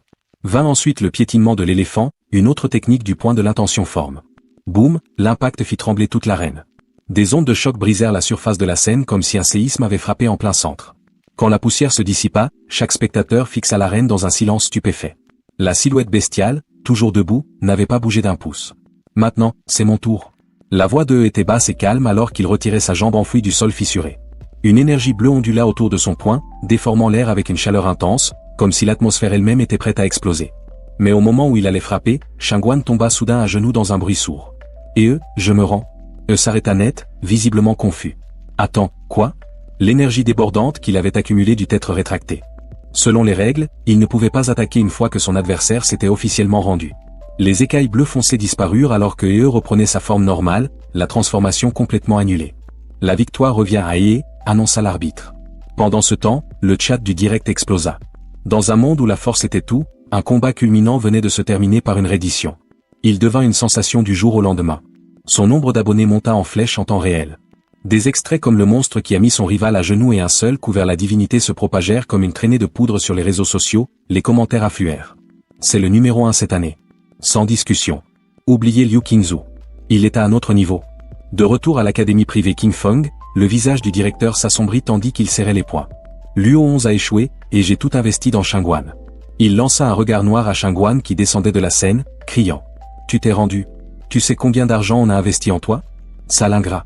Tu n'entreras dans aucune université tant que tu ne nous auras pas remboursé. Le directeur n'avait pas encore fini sa phrase que Shangguan posa calmement une main sur son épaule. Bien que le geste fût léger, le directeur Xing Feng sentit soudain un frisson glacial parcourir tout son corps. Le regard de Shangguan était fixe, sa voix tranchante comme l'acier. Je ne pouvais pas encaisser ce dernier coup. Si j'avais essayé, j'aurais endommagé ma fondation. Je me suis rendu pour mon propre bien. Si tu penses que c'est de la lâcheté, alors pourquoi ne pas aller encaisser ce coup toi-même? Il s'approcha. Quant à l'investissement de votre académie en moi, je le rembourserai. Mais n'oublie pas, tu ne peux pas menacer quelqu'un de plus fort que toi. Le directeur déglutit difficilement, la voix tremblante. Très bien, tu marques un point. Le deuxième match terminé, le tournoi avança rapidement. Parmi les 4 derniers concurrents, 3 venaient de la première académie d'Anqing. Un seul venait de la deuxième académie, mais l'élève de la deuxième académie avait été complètement éclipsé. La foule ne le remarquait presque pas, le transformant en figurant oublié. Pendant ce temps, le directeur de la première académie souriait jusqu'aux oreilles. Le tirage des demi-finales commença. Yi s'avança le premier, dépliant son billet. Juste au moment où il se retournait pour partir, il sentit un regard percer la foule. En levant les yeux, il croisa le regard d'une fille dont les pupilles brillaient comme de l'obsidienne. Liu Xingzhu, dans sa main, tenait aussi un A demi-finale match 1. Yi contre Liu Qingzhu. Le duel ultime de la première académie d'Anqing. Le stade explosa et la diffusion en direct devint folle. Mon Dieu, on va enfin le voir. L'affrontement le plus attendu de l'histoire des examens d'entrée à Anqing. Yi explose là mon frère. Impossible. Liu Qingzhu est la vraie. Elle a maîtrisé 2 techniques de niveau Xianwang et écrasé un candidat à lignée royale de rang 3. Et elle n'a même pas encore révélé tout le potentiel de sa lignée. N'oubliez pas, Shangang était aussi une lignée royale de rang 3. Yi a dû s'éveiller en plein combat pour le battre. Liu a une lignée de rang 4 et une maîtrise martiale de haut niveau. C'est peut-être le plus grand défi de Yi. D'accord. C'est logique. Non, Yi va gagner. Internet était en feu de débat. Qui était le plus fort, Yi ou Liu Xingzhu? Mais il n'aurait plus à discuter très longtemps. Les demi-finales de la première académie d'Anqing avaient officiellement commencé. Yi est contre Liu Xingzhu. Au moment où l'arbitre donna le signal, une brume blanche déferla autour de Yi et comme une tempête, son aura débordant tandis qu'il entrait instantanément dans son état éveillé de lignée. La puissance qu'il dégageait courbait l'air même autour de l'arène. Mais Liu Xingzhu n'était pas impressionné. Ses techniques martiales n'étaient pas seulement puissantes. Elles étaient non conventionnelles. Insaisissable et presque intouchable, la force brute seule ne suffirait pas à l'y porter un coup. Ce qui la rendait encore plus dangereuse, c'était son esprit stratégique. Yi savait que si le combat s'éternisait, il serait désavantagé. Alors il fit son choix, tout donner dès le premier mouvement. Liu Xingzhu resta impassible, sa voix aussi calme et froide que l'acier. Elle croisa le regard brûlant de Yi et dit, « Yi, j'espère que tu es assez fort pour me forcer à prendre ce combat au sérieux. » Soudain, il libéra une grande quantité de vapeur, enveloppant toute l'arène. Le public en contrebas fut instantanément désorienté, un brouillard obscurcissant tout. Il ne pouvait pas voir ce qui se passait. L'animateur en rajouta aussitôt. Le génie de la famille Liu, Liu Xingzhu, affronte le cheval noir de la compétition cette année, Yi. Comment va-t-elle réagir? Attendons de voir. Serait-ce l'éveil de lignée de Yi? Il garda les yeux fixés sur la silhouette de Liu Xingzhu à travers la fumée, sachant qu'il ne pouvait se permettre aucune négligence. Les compétences martiales de Liu Xingzhu surpassaient de loin les siennes, et avec ses techniques mystérieuses, peu importe la puissance de sa force, il serait difficile de la blesser. Ce génie martial avait aussi un QI de combat exceptionnellement élevé. Plus le combat durerait, plus ce serait désavantageux pour lui, alors il devait tout miser dès le départ. Un seul coup pour finir le combat, pas de seconde chance. Une énorme quantité d'énergie se concentra dans le point droit de Yi et alors qu'il lançait son point bloc montagne. Liu Qingzhu ne s'attendait pas à ce que Yi fonce sur elle avec autant d'agressivité. Elle croisa rapidement les bras, canalisant son énergie martiale pour se défendre. Mais la vitesse de Yi était si grande qu'il laissa une série d'images rémanentes devant elle. Puis Yi balaya soudainement d'un coup de pied puissant dans sa direction. Le public en parlait. A-t-il utilisé une feinte? Liu Xingzhu resta sans voix. Ce gars avait vraiment dit qu'il utilisait ses poings, mais en réalité il utilisait son fouet d'acier. À ce moment-là, Yi cria, balançant son poing et apparaissant directement au-dessus de Liu Xingzhu, ses yeux brillant d'une énergie intense. Le public n'était plus calme et murmura. Pauvre Liu Xingzhu, méprisable Yi. Utiliser de telles ruses, sans montrer de vertu martiale dans un combat martial, on ne doit jamais hésiter à employer des tactiques. Liu Xingzhu ne put que croiser à nouveau les bras pour se défendre. Le public ne put s'empêcher de retenir son souffle pour elle. Oh non, le rythme de Liu Xingzhu fut complètement brisé par ce mouvement. Ce n'était plus le moment de faire preuve de clémence. Yi continua à attaquer avec coup sur coup, ne lui laissant aucune chance de riposter, la frappant comme un sac de frappe. Le public voyait clairement que la poursuite de Yi était trop féroce. Liu Xingzhu n'avait aucune chance de s'échapper, mais ce qui suivit les laissa encore plus confus. Yi utilisa en fait son énergie martiale pour repousser Liu Xingzhu. Cela ne lui donnait-il pas une chance de contre-attaquer? Mais la seconde suivante, ce qu'il attendait fut la griffe de la bête magique impériale. Yi n'était pas idiot. Comment aurait-il pu faire une telle erreur? En un éclair, une puissante lame de vent balaya Liu Xingzhu. Sans aucune pitié, Liu Xingzhu ouvrit grand les yeux. Ce mouvement était un coup de paume chargé d'énergie martiale. Elle sauta rapidement en l'air, esquivant avec élégance, se mouvant tel un ange. Puis retentit un grand fracas lorsque les griffes percutèrent sa barrière défensive.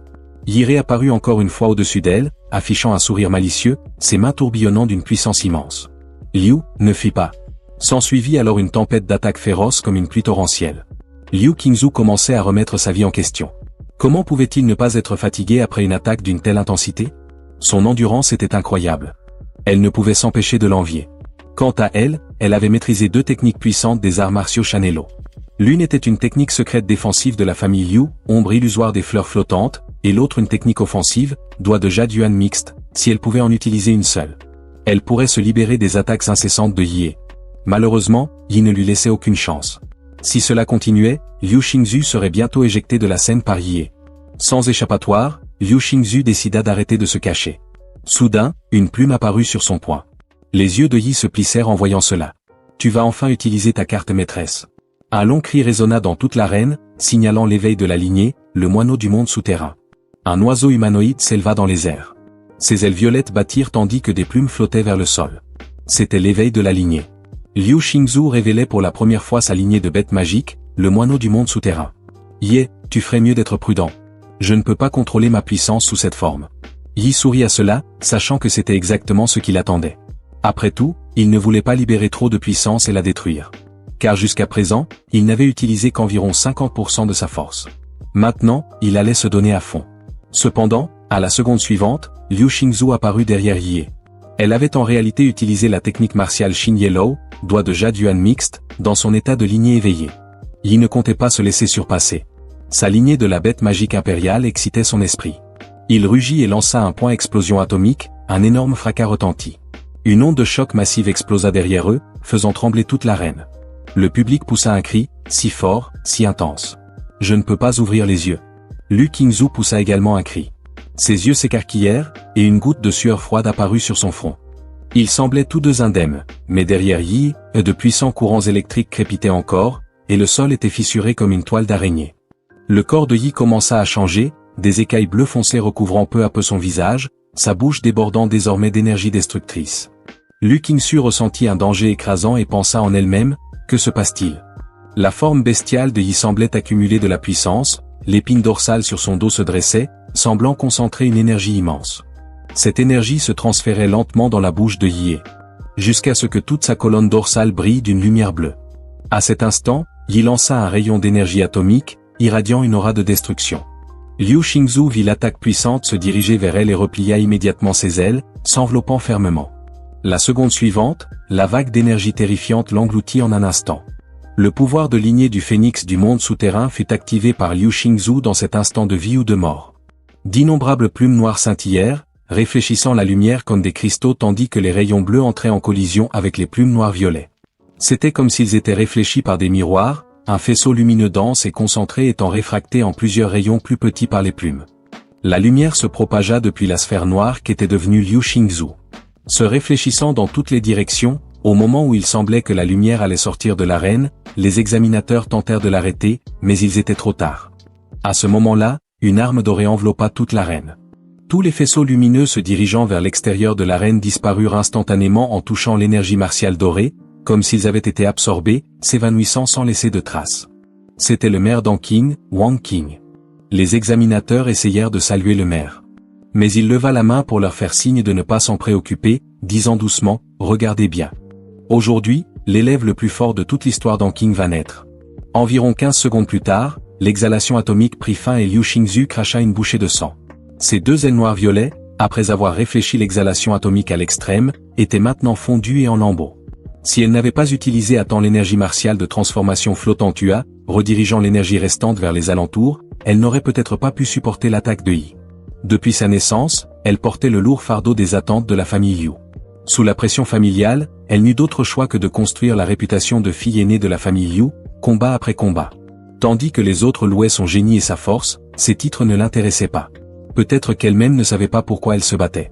En vérité, elle ne voulait pas se battre du tout. Se mesurer aux autres lui semblait totalement dénué de sens. Elle suivait simplement les souhaits de sa mère, avançant en silence, épuisée. Yi est vraiment fort. Face à un adversaire aussi puissant, il est naturel que Liu Qingzu ait perdu le combat. Elle avait commis cette erreur. Yi, tu devrais pouvoir en profiter rapidement. Achève-moi, pensa Liu Qingzu. Elle tapa doucement du pied au sol et frappa Yi d'une paume. Cependant, Yi ne bougea pas, restant immobile, encaissant son coup de plein fouet. Les beaux yeux de Liu Qingzu s'écarquillèrent de confusion. Pourquoi n'as-tu pas esquivé? Yi éleva un sourcil en la regardant. Liu Qingzu, qu'est-il arrivé à ton esprit combatif? Depuis le début du combat, je pouvais voir que tu n'étais pas pleinement engagé. M'as-tu seulement pris au sérieux?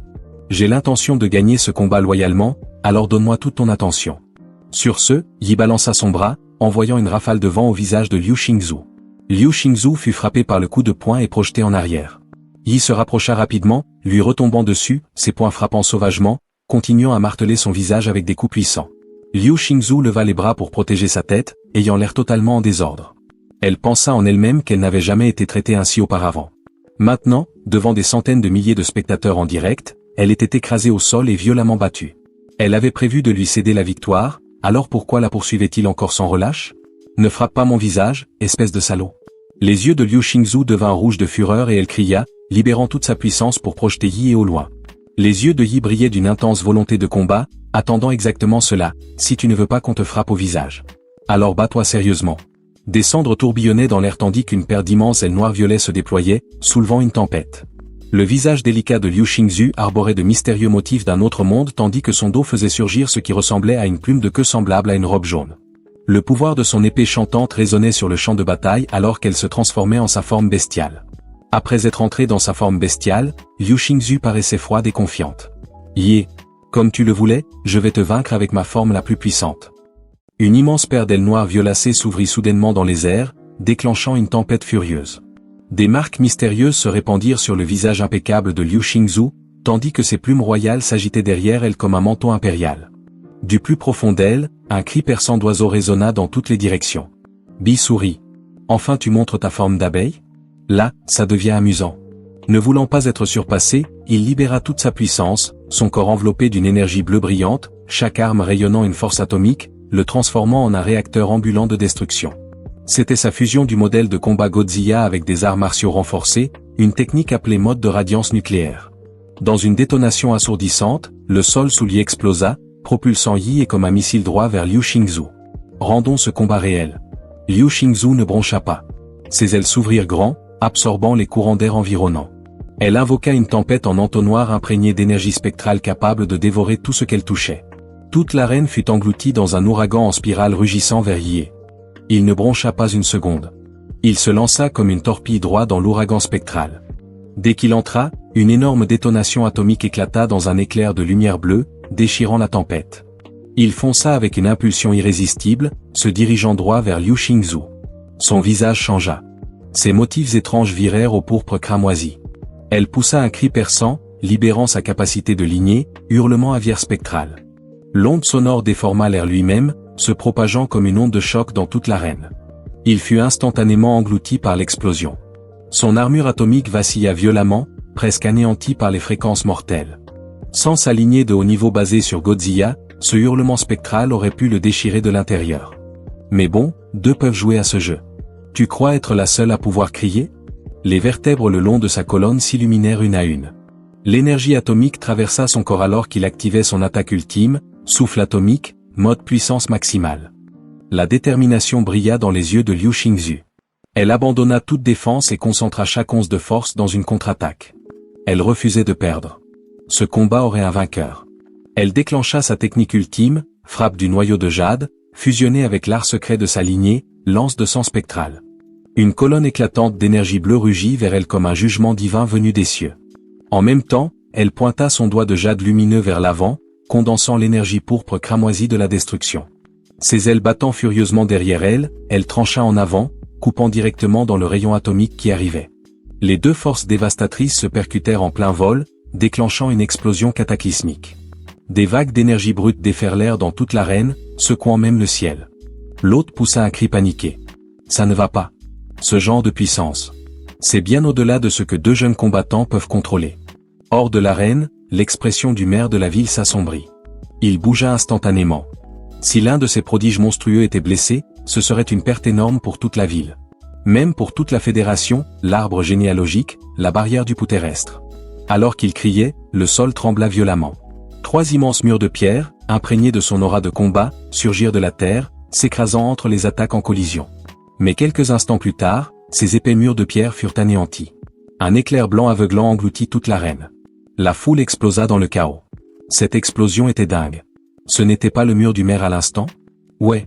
Le maire Mott a essayé d'arrêter l'affrontement. S'il n'était pas intervenu, on aurait pu être pris dans l'explosion nous aussi. Le maire se tenait au bord de l'arène enfumée, le visage sombre. Il avait réagi rapidement, déployant 3 murs du pouls terrestre pour amortir la force de l'impact. Mais il n'avait pas eu assez de temps. Les murs étaient encore en formation lorsqu'ils furent déchirés, ne laissant rien pour arrêter la collision. Qui aurait pu prédire que les épreuves d'entrée de cette année produiraient non pas un, mais 2 candidats anormalement puissants. Si l'un d'eux était grièvement blessé, une démission ne suffirait même pas à réparer cela. Ici, dans cette terre, un prodige martial dominait le cœur du peuple bien plus qu'aucune célébrité ne le pourrait jamais. Au centre de l'arène, Liu Qingzu était de nouveau gravement blessée. Du sang coulait le long de son bras. Elle tomba à genoux, l'autre bras grièvement brûlé. Sa silhouette autrefois fière semblait désormais meurtrie et brisée. La puissance de sa forme bestiale avait complètement disparu, mais elle refusait d'abandonner. Elle pouvait encore se battre. C'est alors qu'il s'avança devant elle. Il se tenait droit, totalement indemne. Pas une égratignure. Le contraste était brutal. Liu Qingzu était bouleversée. Elle savait que son coup final avait atteint sa cible. Pourquoi avait-on l'impression qu'il n'avait rien senti? Il baissa les yeux vers elle et dit calmement, « Si tu n'évacues pas vite cette radiation nucléaire de ton corps, tu es fichu. » Liu Qingzu se figea, puis laissa échapper un son étranglé, au bord des larmes. L'injustice était insupportable. Je n'ai jamais voulu te combattre aussi fort. Pourquoi tu as continué à me pousser? C'est juste, c'est de l'acharnement. Il s'agenouilla, la regardant droit dans les yeux. Tu détestes vraiment te battre, ou tu es juste trop têtu pour admettre que tu voulais gagner? Je l'ai senti dans cette dernière attaque désespérée. Tu avais soif de victoire. Liu Qingzu ne pouvait pas contredire. Il avait raison. À ce moment-là, elle avait voulu gagner. Ce désir l'avait poussé à baisser sa garde et à tout donner. Mais que lui arrivait-il? Elle avait toujours détesté se battre. Elle voulait perdre rapidement, non? Et pourtant, durant ce dernier affrontement, elle avait ressenti autre chose. Quelque chose de brut et grisant. Cette montée d'adrénaline en se battant non pour quelqu'un d'autre, mais juste pour elle-même. Yi posa doucement une main sur l'épaule de Liu Qingzu. Tu as perdu parce que ton esprit était trop embrouillé pendant le combat. Puis, sans hésiter, il absorba la radiation nucléaire persistante de son corps. Liu Qingzu baissa les yeux. La radiation et les blessures sur son bras guérissaient rapidement. Yi la regarda dans les yeux et dit sincèrement, « Même ainsi, tu restes l'adversaire la plus forte que j'ai jamais affrontée. S'il y a une autre occasion, j'aimerais te combattre à nouveau. Sans distraction, juste un combat pur. » Liu Qingzu. Ses joues rougirent à ces mots. À ce moment-là, la fumée au-dessus de l'arène se dissipa enfin. Chaque caméra zooma sur la scène centrale. L'autre cria avec excitation, « Itzy, il est toujours debout. » Le premier match de demi-finale est terminé. Yi et du premier lycée d'Anqing remportent la victoire. Peu après, Chuzu remporta lui aussi son match. L'affrontement final des épreuves d'Anqing. Le duel des champions allait commencer. La voix de l'autre retentit. Le combat final est lancé. Yi du premier lycée d'Anqing contre Chuzu, également du premier lycée d'Anqing. L'audience du live stream explosa, frôlant les 500 millions. La grande finale du tournoi d'Anqing était en cours.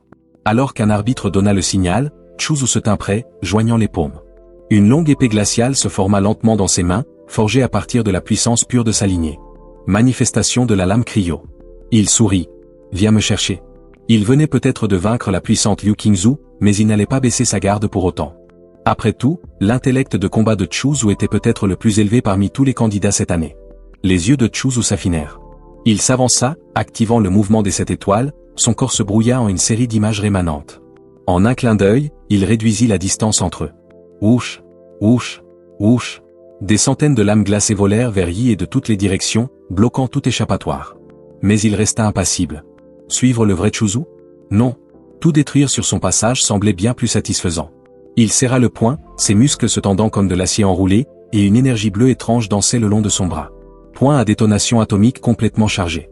D'un seul coup, le sol trembla. Une onde de choc de force atomique pure se propagea, engloutissant un rayon de 10 mètres de pure énergie nucléaire. Shuzu fut forcé de battre en retraite, l'esprit en vrac. Ce type n'avait même pas essayé de chercher un vrai corps. Il avait simplement tout balayé avec une puissance écrasante. Avec le niveau de défense de Shuzu, il n'avait aucune chance d'encaisser ce coup de plein fouet. Honnêtement, y avait-il quelqu'un de leur âge capable d'échanger des coups avec Yi et d'en sortir indemne? Regardez juste ce qui est arrivé à Sheng Wan. Mais Shuzu n'était pas du genre à reculer. Si le combat rapproché ne fonctionnait pas, alors il userait Yi à distance. Sa lignée s'éveilla, réveil du ver de givre. Des écailles de dragon cristalline fleurirent sur son corps. Ses pupilles devinrent des fentes dorées, et 2 cornes d'obsidienne jaillirent de sa tête. Derrière lui, un immense ver de givre rugit en prenant forme, ses ailes spectrales s'étendant largement. Son impulsion glaciale éclata. Des vents gelés hurlèrent à travers l'arène, formant d'immenses pics de glace qui s'élevèrent en une vague géante de givre, s'écrasant vers Yi. C'est de la folie. Il vient de faire apparaître une montagne entière de glace de nulle part. Cette lignée du ver de givre est divine. Il est incroyable. Fais tomber le seigneur maléfique, Yi. Vas-y frère de glace. À cet instant, Yi était complètement enfermé dans la glace massive forgée par la lignée de Shuzu. Mais Shuzu ne se détendit pas. Il n'était pas assez naïf pour croire que le combat était terminé.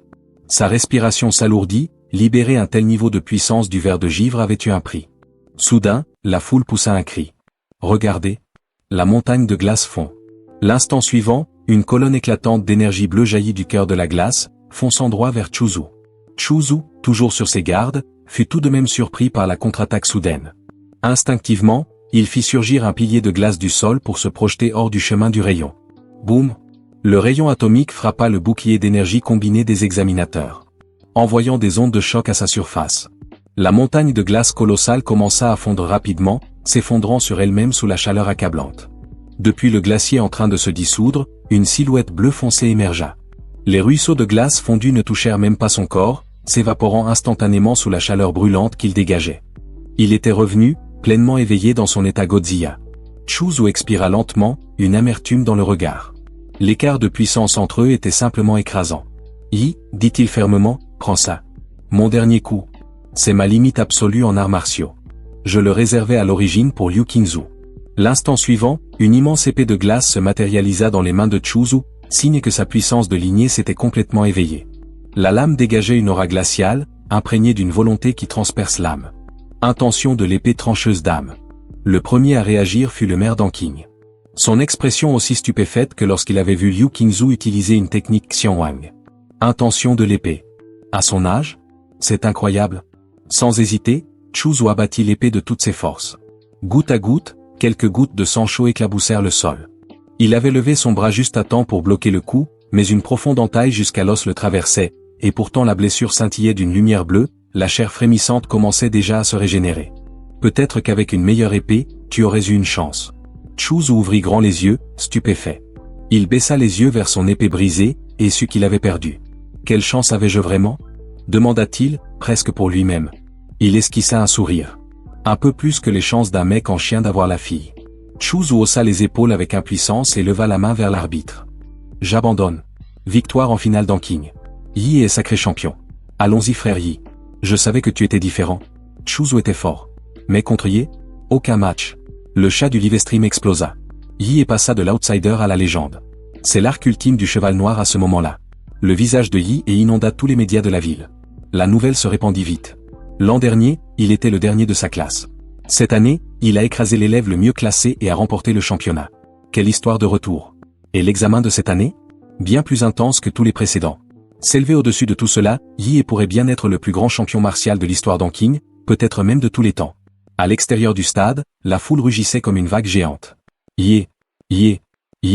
Dans toute la ville et les millions de spectateurs du Livestream, tous avaient assisté à la fin d'une guerre exténuante de 3 jours. Le champion des 24e épreuves d'entrée martiale d'Anqing avait enfin émergé. Yi est du premier lycée d'Anqing. Yi. Il paraît que tu es remonté de l'arrière, gravissant les rangs tardivement. Maintenant que tu as pris la première place, y a-t-il quelque chose que tu aimerais dire? Yi s'avança, la voix posée. D'abord, je veux remercier mon professeur. Quand j'étais au plus bas, il n'a pas abandonné. Son encouragement m'a donné la volonté de me battre. De retour devant le Livestream, le professeur principal de Yi essuya ses larmes.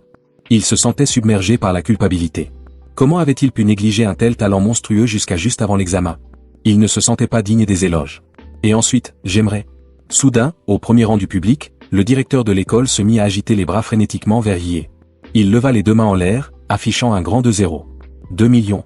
Et, fais un peu de promo pour notre école et je te donne 2 millions en bourse. Les yeux de Yi s'illuminèrent aussitôt comme des signes dollars. Je tiens aussi à remercier mon alma mater et notre brillant directeur. Sans sa sage direction, comment le premier lycée d'Anqing aurait-il pu atteindre une telle grandeur? Et enfin, je veux me remercier moi-même, dit Yi avec une sincérité totale. Sans mon travail acharné, ma dévotion sans relâche et mon intelligence inégalée, rien de tout cela n'aurait été possible. Il le dit avec un air parfaitement sérieux. Absolument aucune honte. À ce moment-là, l'interface familière du système apparut avec une petite mine triste. Félicitations. Hôte, vous avez gagné le titre de meilleur élève. Récompense, un tirage aléatoire de compétences de modèles débloqués. Attends, meilleur élève est un vrai titre. Il cligna des yeux, puis sourit. Alors le modèle a aussi un système de succès. Voilà une belle surprise. Pendant ce temps, dans le couloir du stade, une nuée de journalistes avait déjà encerclé Yi, caméras et micros pointés de tous côtés. Yi, avez-vous ressenti beaucoup de pression pour remporter le championnat cette année? Comment avez-vous réussi une croissance aussi rapide en seulement 6 mois? Allez-vous postuler à l'université Étoile Capitale? Yi éleva les mains en signe de reddition, exaspéré. S'il vous plaît, arrêtez de me poursuivre. J'ai vraiment besoin d'aller aux toilettes. Mais un type à l'air louche lui colla un téléphone sous le nez, avec un sourire en coin. Et, petite question. Entre Liu Qingxu et Kai Shaoling, laquelle est la plus jolie? Ou tu préfères Xinguang? Ou peut-être Chuzu? Non, je me casse. Il détala comme une fusée. Il n'avait pas le temps pour des interviews bizarres de fanservice. Après avoir enfin semé la horde médiatique, il se glissa dans le terrain de basket vide, reprenant enfin son souffle. Ses yeux s'illuminèrent d'excitation. Donc le modèle n'est pas à usage unique. Je peux en débloquer d'autres via le système? C'est de la folie. J'adore ça. À ce moment-là, une voix calme retentit derrière lui. Yi, félicitations pour être devenu le meilleur élève. Yi sursauta de surprise, se retournant d'un coup, croyant qu'un autre journaliste l'avait retrouvé.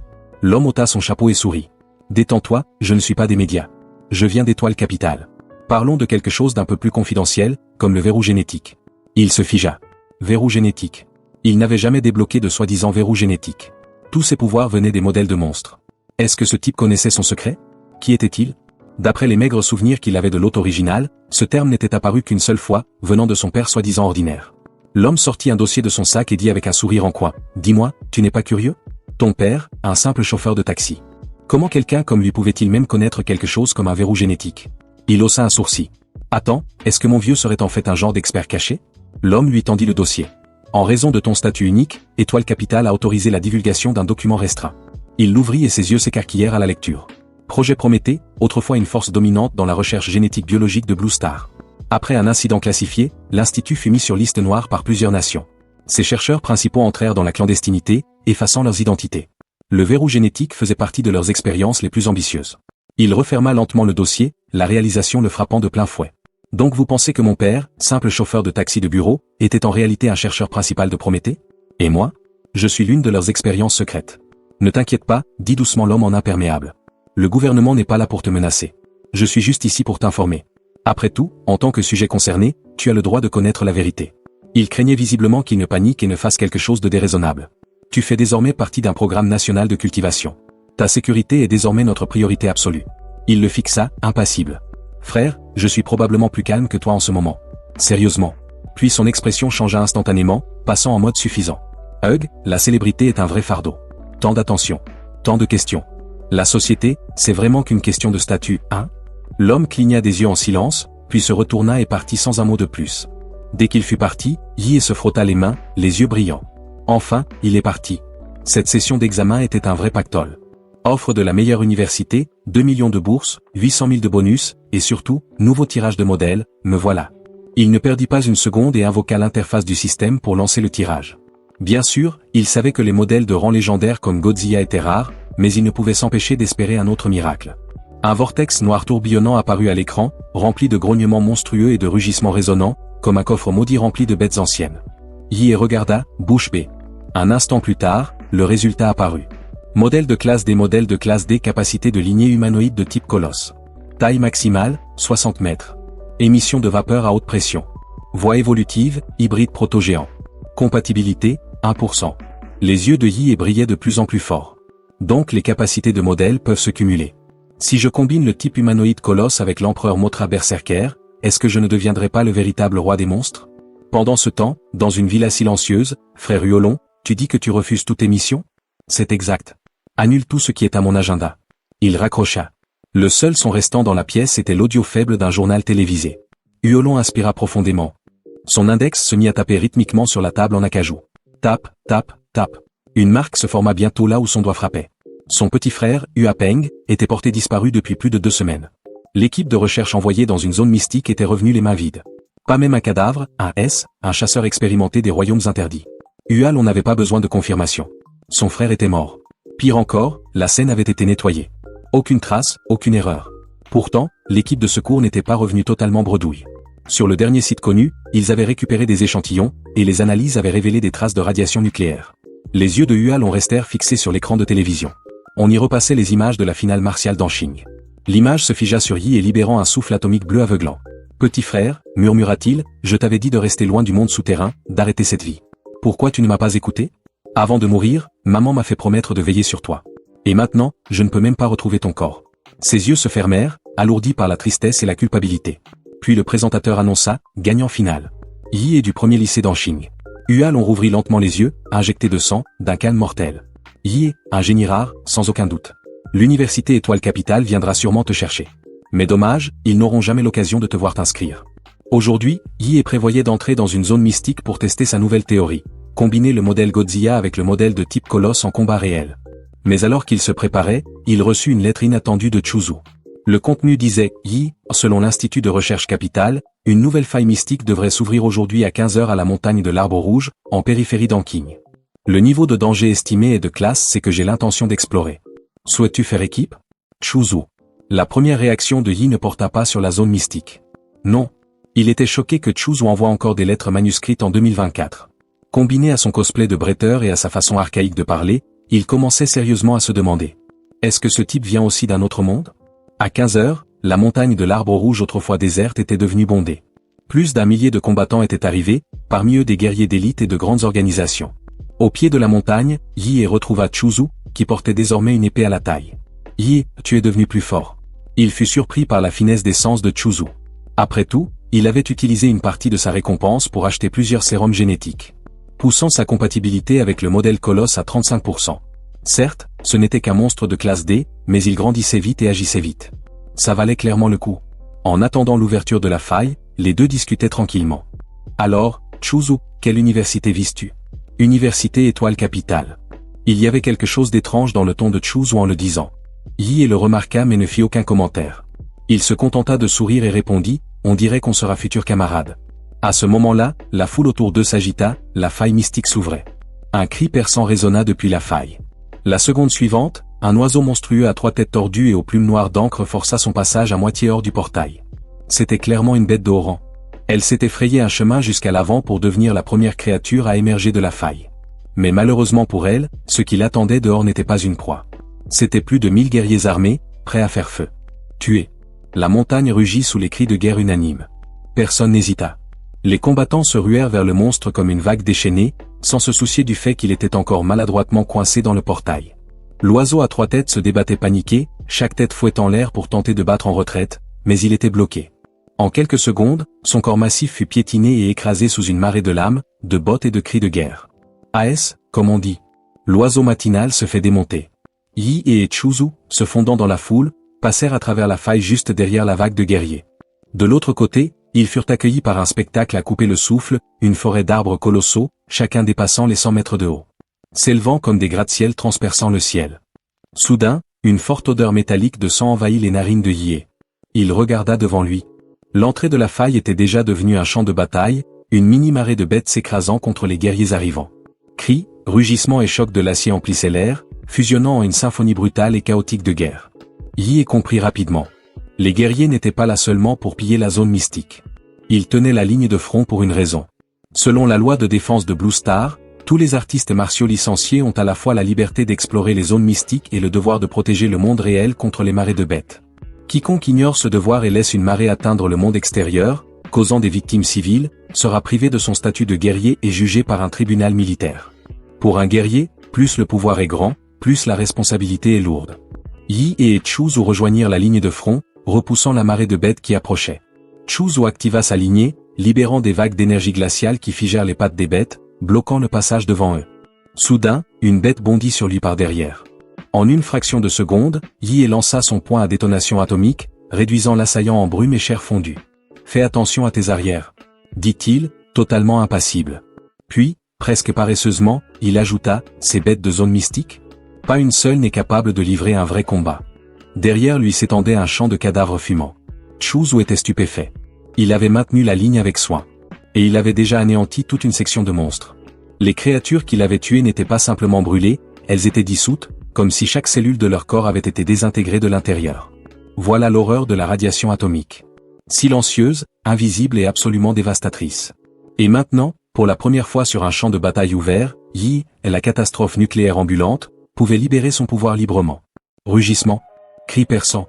Les bêtes hurlaient en chargeant vers lui, pour fondre en flaques sanglantes à quelques mètres à peine, cuites vivantes par la chaleur qu'il dégageait.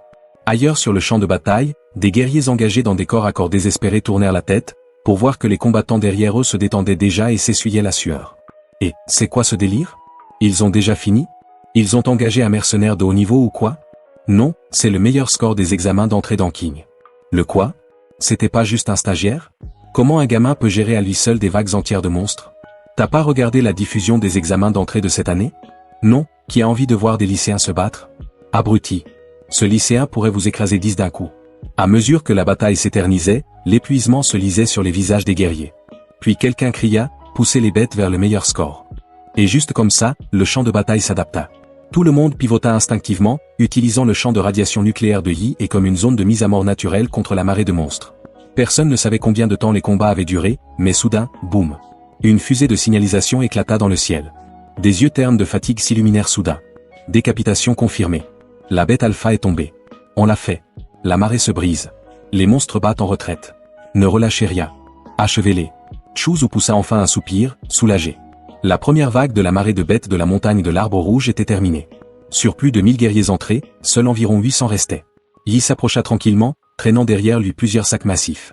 Son attitude détendue tranchait avec les survivants couverts de sang. Pfiou. Et, Chu. Sérieusement. J'ai plus assez de mal. Comment je suis censé porter tout ce butin? Avec un bruit sourd, il laissa tomber plusieurs sacs débordants de noyaux de monstres devant lui. Chu lui tendit silencieusement une bague noire argentée. Ma bague spatiale. Utilise-la. Waouh, stylé. Une bague spatiale? Ça vaut des dizaines de millions sur le marché. Il y fourra les sacs avec empressement. Je savais que t'étais riche en secret. Wuzan est revenu. Gloire au ciel. S'il n'avait pas éliminé la bête d'élite, on serait tous morts là-dedans. La foule s'écarta automatiquement lorsqu'un homme grand aux épaules larges s'avança d'un pas assuré. Une énergie droite émanait de lui comme un mur. Yi comprit vite que ce type venait droit vers lui. Bonjour, meilleur élève d'Anking, dit l'homme avec un sourire chaleureux. Je m'appelle Wu Sun, commandant régional des mercenaires du Loup d'Argent. J'ai entendu parler de ce que tu as accompli aujourd'hui. Travail exceptionnel. Maintenant, dis-moi, serais-tu intéressé à rejoindre notre corps? Cela ne gênera pas tes projets universitaires. En fait, tu recevras plein d'avantages, un accès à de l'équipement et du soutien. Pour quelqu'un comme toi, je suis prêt à proposer un contrat de membre rang S immédiatement. L'offre de Wu Sun suscita aussitôt des murmures stupéfaits parmi les guerriers alentours. Les Loups d'Argent, un groupe de mercenaires renommés à l'échelle nationale, et leur commandant régional recrutant personnellement Yi, et c'était une occasion unique dans une vie. Devenir guerrier était une voie coûteuse. Sans le soutien d'une faction, peut aller loin. Un contrat serein? Même les étudiants d'élite de l'université Étoile Capitale y avaient rarement droit. Juste à ce moment-là, un tigre rayé étincelant sortit de la foule. Sur son dos se trouvait une femme remarquable à la présence audacieuse et imposante. Voilà donc pourquoi tu t'es précipité? Wu Sun, lança-t-elle en plaisantant. Tu voulais rafler la mise avant qu'on arrive tous? Elle se tourna vers Yi. Yi, que dirais-tu de rejoindre plutôt le noyau Shanda? Nous sommes peut-être plus petits que les Loups d'Argent, mais si tu nous rejoins, je te garantis personnellement 15% de nos ressources mensuelles de cultivation. Aucune condition. Gasp. Ça, c'était une offre. C'était carrément lui donner une part dans la guilde. Un lycéen, et il lui balançait des contrats de rang élite. Yi, cependant, se contenta de sourire et secoua la tête. Merci. Mais pour l'instant, je ne prévois pas de rejoindre un noyau. La femme rit doucement, pas du tout déstabilisée. Comme je m'y attendais. Recruter le meilleur score n'allait jamais être facile. Aucun souci. Considère ceci comme une présentation. Si jamais tu as besoin de quoi que ce soit, le noyau du Loup d'Argent est à un appel de distance. Le noyau Shandao aussi, ajouta-t-elle avec un clin d'œil. On sera prêt. Avec la marée de bêtes enfin terminée, les guerriers passèrent en phase d'exploration libre. Chu proposa une idée. C'est une forêt géante. La disposition est complexe. Grimpions jusqu'à la canopée pour repérer le terrain avant d'aller plus loin. Yi acquiesça. C'était aussi son plan. Il activa son mode de radiance nucléaire, l'énergie atomique se concentrant sous ses pieds. Puis il s'élança vers le haut comme une fusée humaine, fonçant droit vers la cime des arbres. Bientôt, les deux se tenaient au sommet d'un arbre colossal, haut de plusieurs centaines de mètres, surplombant toute la zone mystique. « Attends, c'est quoi ça ?» Il plissa soudain les yeux, stupéfait. Au loin, près du pied d'une chaîne de montagnes, un groupe de silhouettes humanoïdes géantes se déplaçait lentement. Même à des centaines de kilomètres, leur silhouette était indiscutable. « Ces choses font bien 1 kilomètre de haut ?» murmura-t-il. « C'est complètement fou. » Chuzu s'apprêtait à répondre. Mais c'est lui qui parla en premier, d'une voix calme et pleine de feu. « Inimaginable ? Non. On est encore jeune. Donne-nous quelques années de plus et c'est peut-être nous qui les chasserons. Peut-être même qu'on découvrira la vérité sur toute cette histoire de zone mystique. » Chuzu se tourna, légèrement impressionné. Face à de tels mystères écrasantes, son instinct à lui, c'était la peur. Mais Yi, son instinct, c'était de conquérir. À cet instant, Chuzu comprit. Yi n'était pas seulement plus fort en puissance. Il avait l'esprit d'un vrai guerrier. Pendant ce temps, Yi et lui-même frémissaient d'excitation. Attendez un peu, vous les montagnes vivantes. Un jour, tous vos noyaux de monstres seront à moi. Soudain, son capteur de champ vital s'activa. Il lui donna une lecture complète de tous les êtres vivants dans la zone mystique, et un point se démarqua. Au sud-est, une immense région lacustre. Un vide total. Aucun signe de vie. Rien. C'était comme une zone morte. Un néant. Voilà qui est louche, murmura-t-il, les yeux brillants. Plus l'eau est étrange, plus le poisson est gros. C'est là que se trouve le vrai butin. Sans hésiter, il se tourna vers Chuzu. Allons-y. Il est temps de tenter le gros coup au lac. Yi et Chuzu traversèrent rapidement la forêt géante et arrivèrent au bord du mystérieux lac. À leur surprise, 3 personnes étaient déjà là, dont une que Yi reconnut, Rennie. Yi l'appela, agréablement surpris. Eh bien, si ce n'est pas le petit champion d'Anqing, répondit Wang Yuli avec un sourire taquin. Attends, tu connais notre meilleur score local ? L'un de ses coéquipiers intervint en souriant. Allez, présente-le-nous. On a entendu dire qu'il traversait les marais de bêtes comme une ogive vivante. Rennie, depuis combien de temps vous êtes ici ? Demanda-t-il. Pas longtemps. Nous venons d'arriver. 2 de nos coéquipiers, bons nageurs, sont partis explorer sous l'eau. À peine avait-elle fini de parler qu'une silhouette jaillit de la surface du lac. C'était l'un des coéquipiers de Rennie. Jackpot, les gars, on vient de toucher le gros lot. Cria Yi Yang, visiblement surexcité. Waouh, du calme, quel genre de gros lot ? Il y a une ruine là-dessous. Une vraie. On va devenir riche. Il donna un coup de coude à Chuzu. Pourquoi tout le monde est aussi excité par des ruines ? Chuzu expliqua. Dans les zones mystiques, il existe des structures anciennes qu'on pense être les vestiges d'une civilisation perdue. Les gens les appellent des ruines. On dit que les théories modernes des arts martiaux et même une partie de la génétech ont été rétroconçues à partir de découvertes faites dans ces endroits. Juste à ce moment-là, Yi Yang remarqua enfin les 2 nouveaux venus à ses côtés. Attendez une seconde. Vous êtes qui, vous deux ? Vous étiez en train d'espionner notre conversation ? La tension monta jusqu'à ce que Wang Yuli intervienne rapidement. Yi Yang, calme-toi. Ces 2-là, c'est Yi et Chuzu. Meilleur score et second des examens d'entrée martiaux d'Anqing. Leur force est largement au-dessus de la moyenne.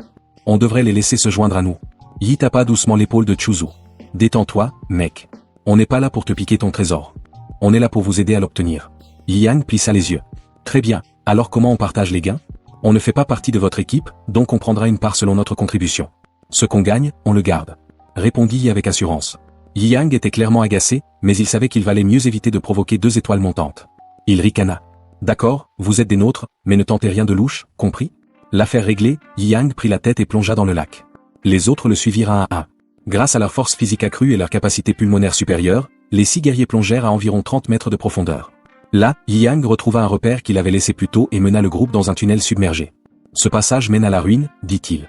Une fois remonté à la surface dans la grotte, Yi Yang regarda aussitôt autour de lui.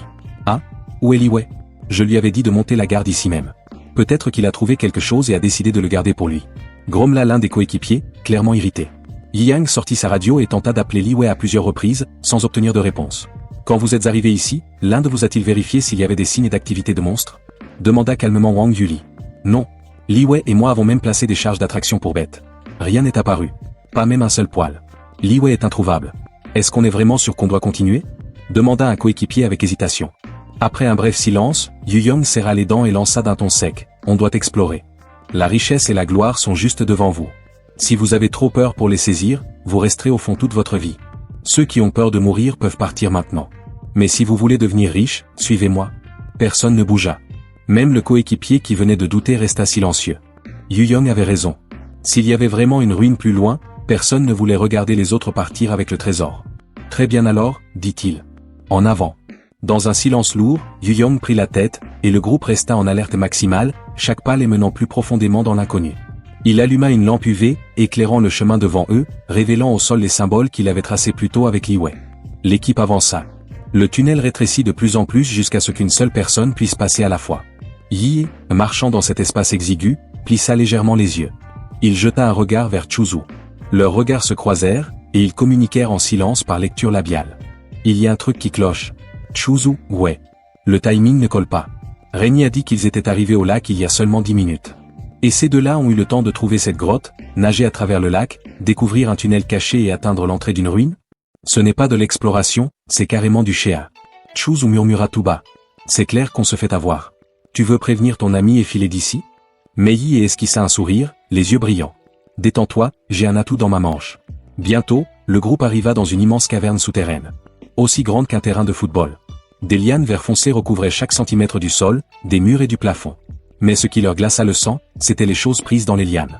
Des noyaux de monstres ternes, sans vie, et des tas de cendres là où des créatures avaient été réduites en poussière. Pas étonnant que le lac ait été si étrangement silencieux.